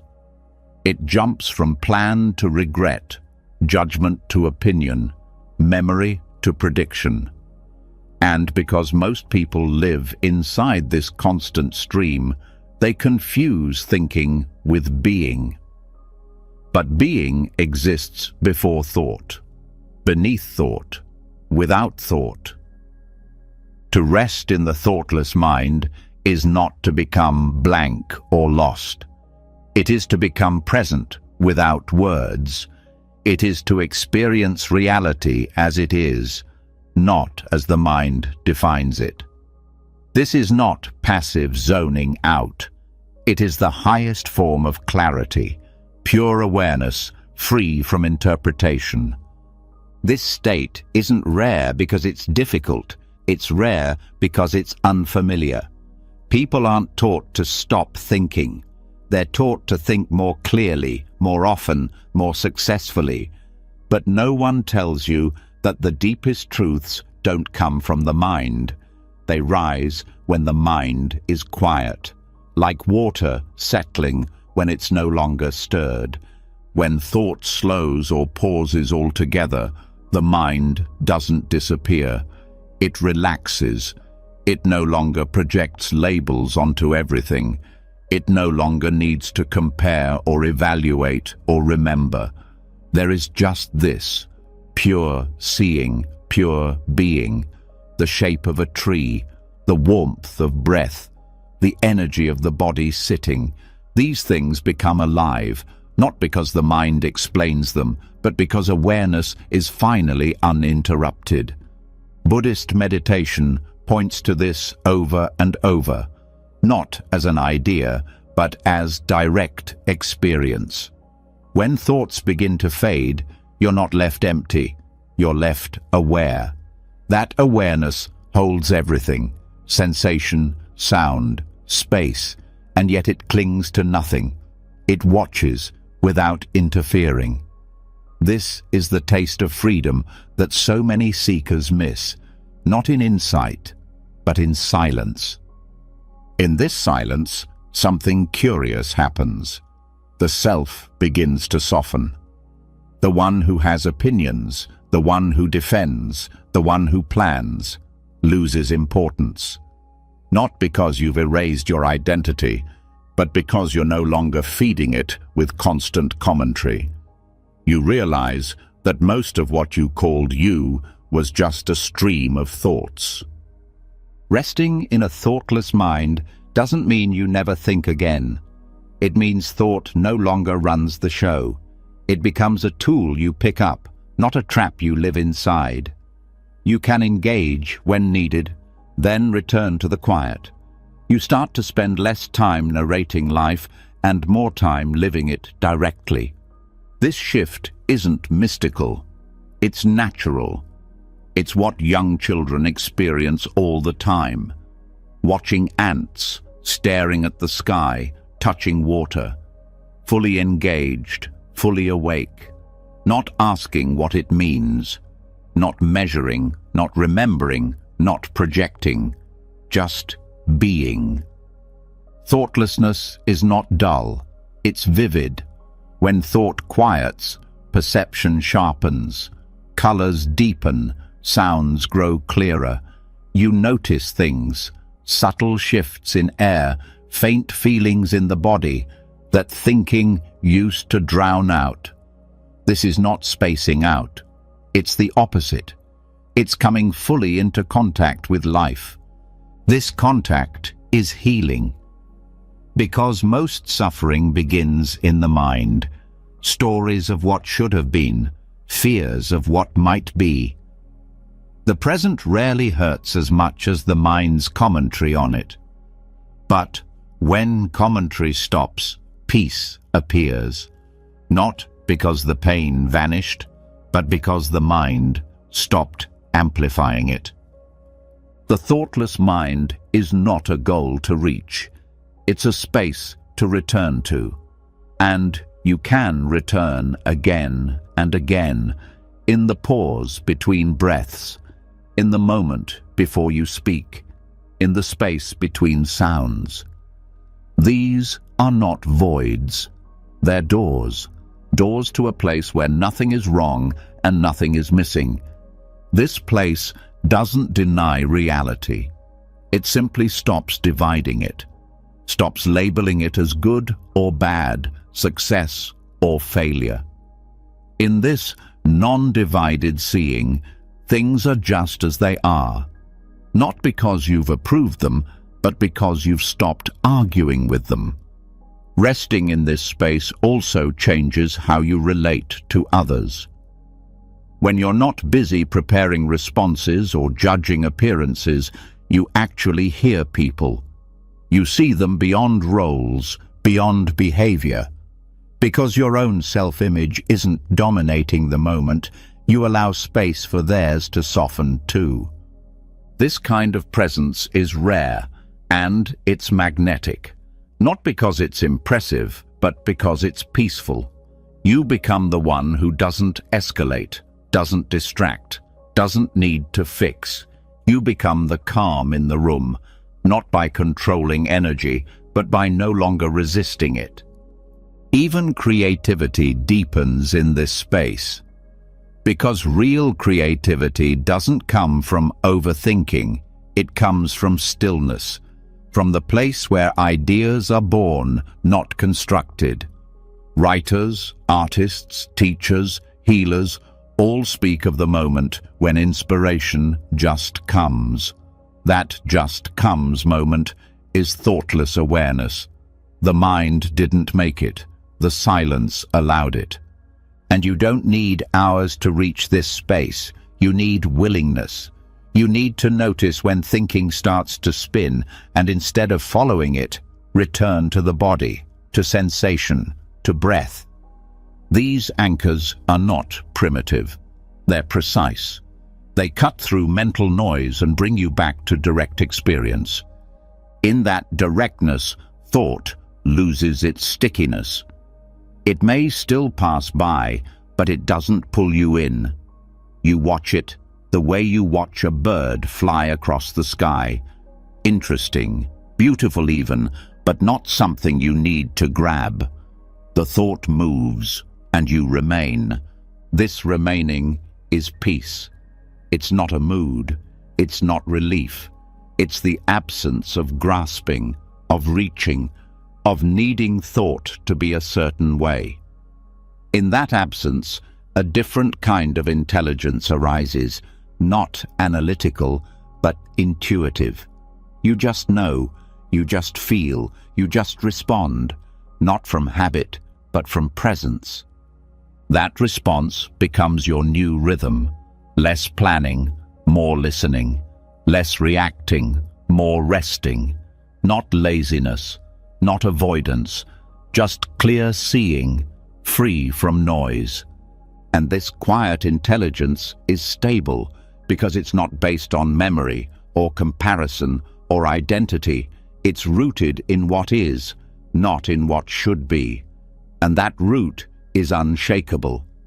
You'll still think, of course, but you'll also learn to rest in the space where thinking stops. And the more you rest there, the more natural it becomes. Until silence isn't something you visit, it's something you carry, even in motion, even in conversation, even in pain. This is the thoughtless mind, not empty, not dull, alive with presence, full of awareness, free of noise. It doesn't need belief, it doesn't need permission, it just needs your return. And every time you return, you're reminded, peace was never lost. It was just hidden behind commentary, hidden behind habit, hidden behind the need to name everything. But when the names fall away, when the stories rest, when the labels dissolve, what's left is real.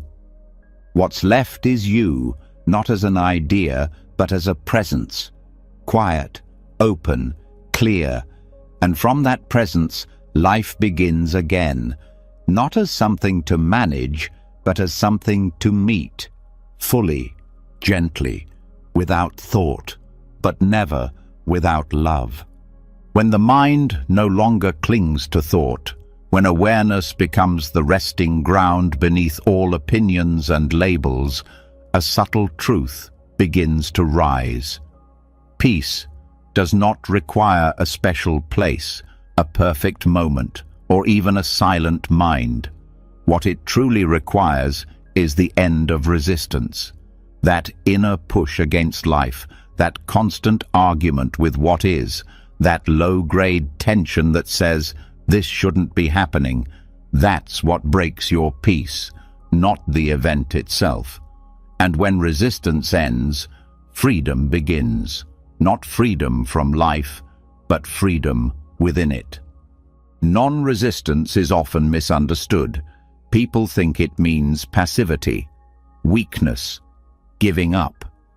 But in Buddhist wisdom, non-resistance is a profound act of inner intelligence. It's the refusal to keep fighting reality with every breath. It's the moment you stop trying to edit the present and instead begin living it. Every internal struggle starts with a refusal. Something happens and the mind says no. A change, a loss, a challenge. It arrives and the body contracts. The story begins. This isn't fair. This wasn't supposed to happen. I can't let this be. That push against what already is creates friction, and friction is suffering. To let go of resistance is not to pretend everything is fine. It's to stop needing everything to be different before you can be at peace. It's not that you approve of pain or injustice or difficulty. It's that you no longer let your reaction become another layer of harm. You meet the moment as it is, not as you wish it were. This doesn't mean giving up your voice. It means releasing the mental fight that steals your presence. You can still speak out, still act, still respond, but now your action comes from clarity, not tension. From centeredness, not control. From truth, not panic. Non-resistance begins the moment you stop arguing with the present. You feel the tightness. You notice the thoughts that say, this shouldn't be. And you soften. You allow it. Not because you agree, but because it's already here. And meeting what's here is the only place power exists. Resistance often hides in small moments. Traffic, delays, unexpected news. The mind tightens around disappointment, and suddenly the moment becomes unbearable. not because of the thing itself, but because of the fight with it. Letting go of resistance in these moments doesn't mean you enjoy them. It means you stop letting them consume you. This surrender brings peace not by changing the outer world, but by releasing the inner war.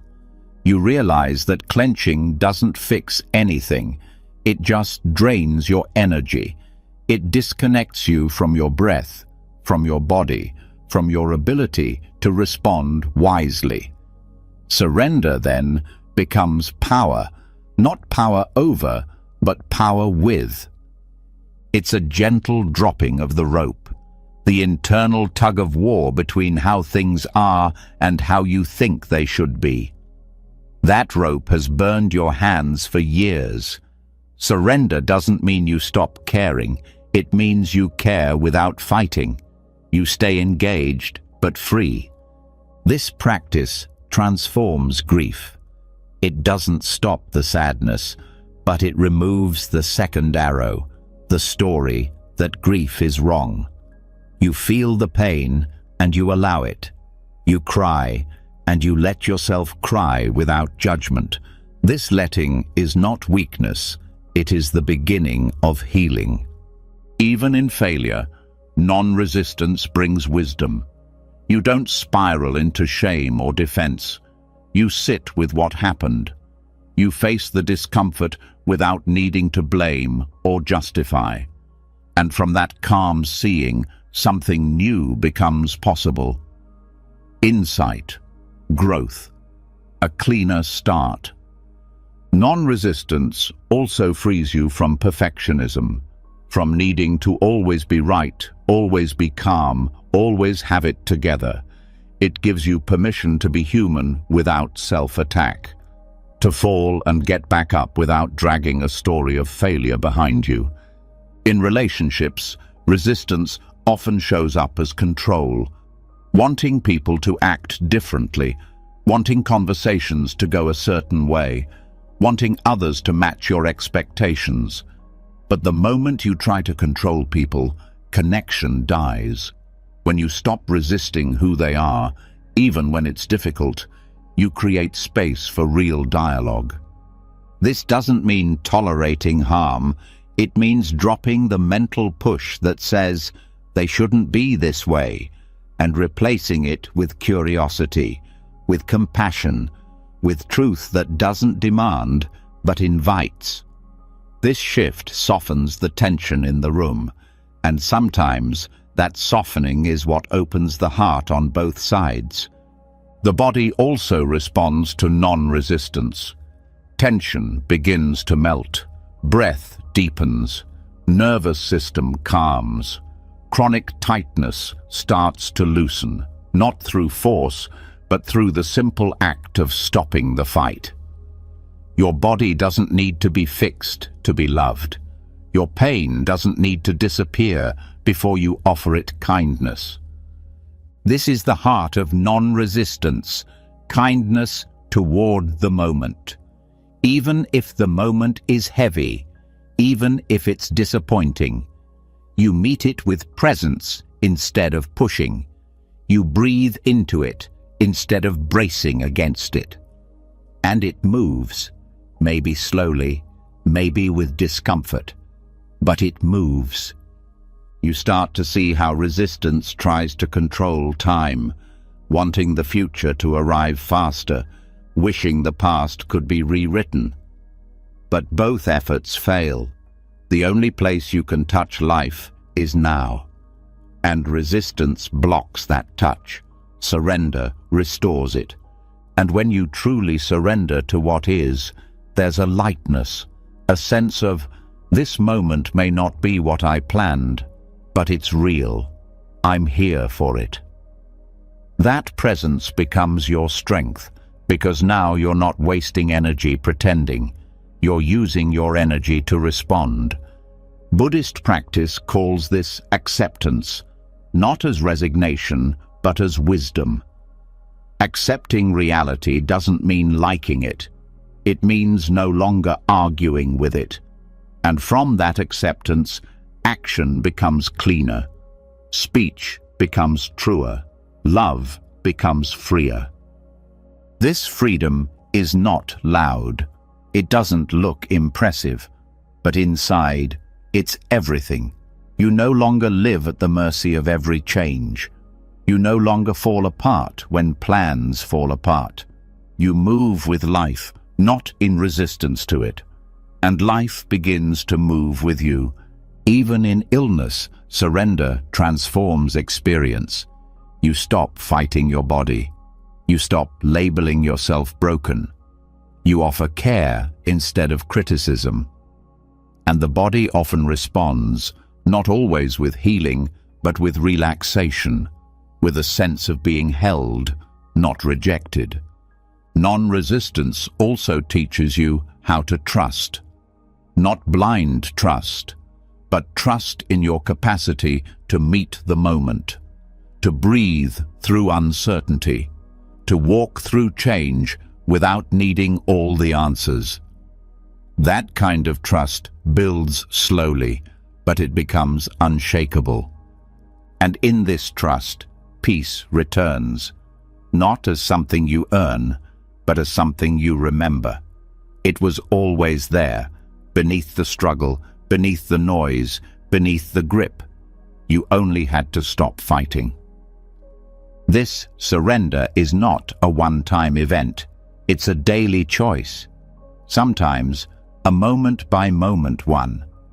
The moment you notice the inner push, you pause, you soften, you say inwardly, "This too," and you come back. And each time you come back, the habit of resistance weakens. The mind stops needing to win. The heart stops needing to control. You begin to live in a kind of openness that can hold anything. This is the freedom of non-resistance, not freedom from difficulty, but freedom from the extra suffering caused by refusing what already is. It is the peace that comes when the internal war ends, not by force, but by surrender, by letting this moment be what it is, so you can meet it, live it, and move through it with grace. After walking through these teachings, something deeper than words remains. A stillness that doesn't depend on silence. A peace that doesn't demand perfection. A gentle joy that doesn't ask to be earned. You've explored the sacred space between thoughts, the strength of surrender, the clarity beyond craving, and the powerful calm that exists even in the middle of chaos.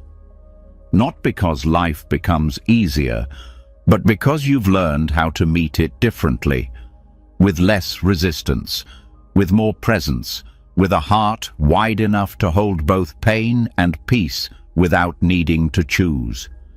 You've learned that humility doesn't erase you, it frees you. That the pause between desires is not emptiness, but rest. That letting go of self-improvement doesn't mean apathy, it means wholeness. That your breath, your awareness, your ability to stop fighting reality, these are not small things. They are the doorway to everything you thought was missing. And now, as your eyes get heavier and your body begins to soften, let these teachings carry you, not as thoughts to memorize, but as a gentle way of being to return to, again and again, not striving, not forcing, just returning. If this journey touched something in you tonight, leave a comment below and write, "Peace is already within me." It's not just a phrase, it's a reminder. One your future self will be grateful you wrote down. And if this brought you clarity, stillness, or comfort in any way, don't forget to subscribe and tap the bell so you never miss another chance to reconnect with the part of you that already knows how to rest. Thank you for listening. Rest well.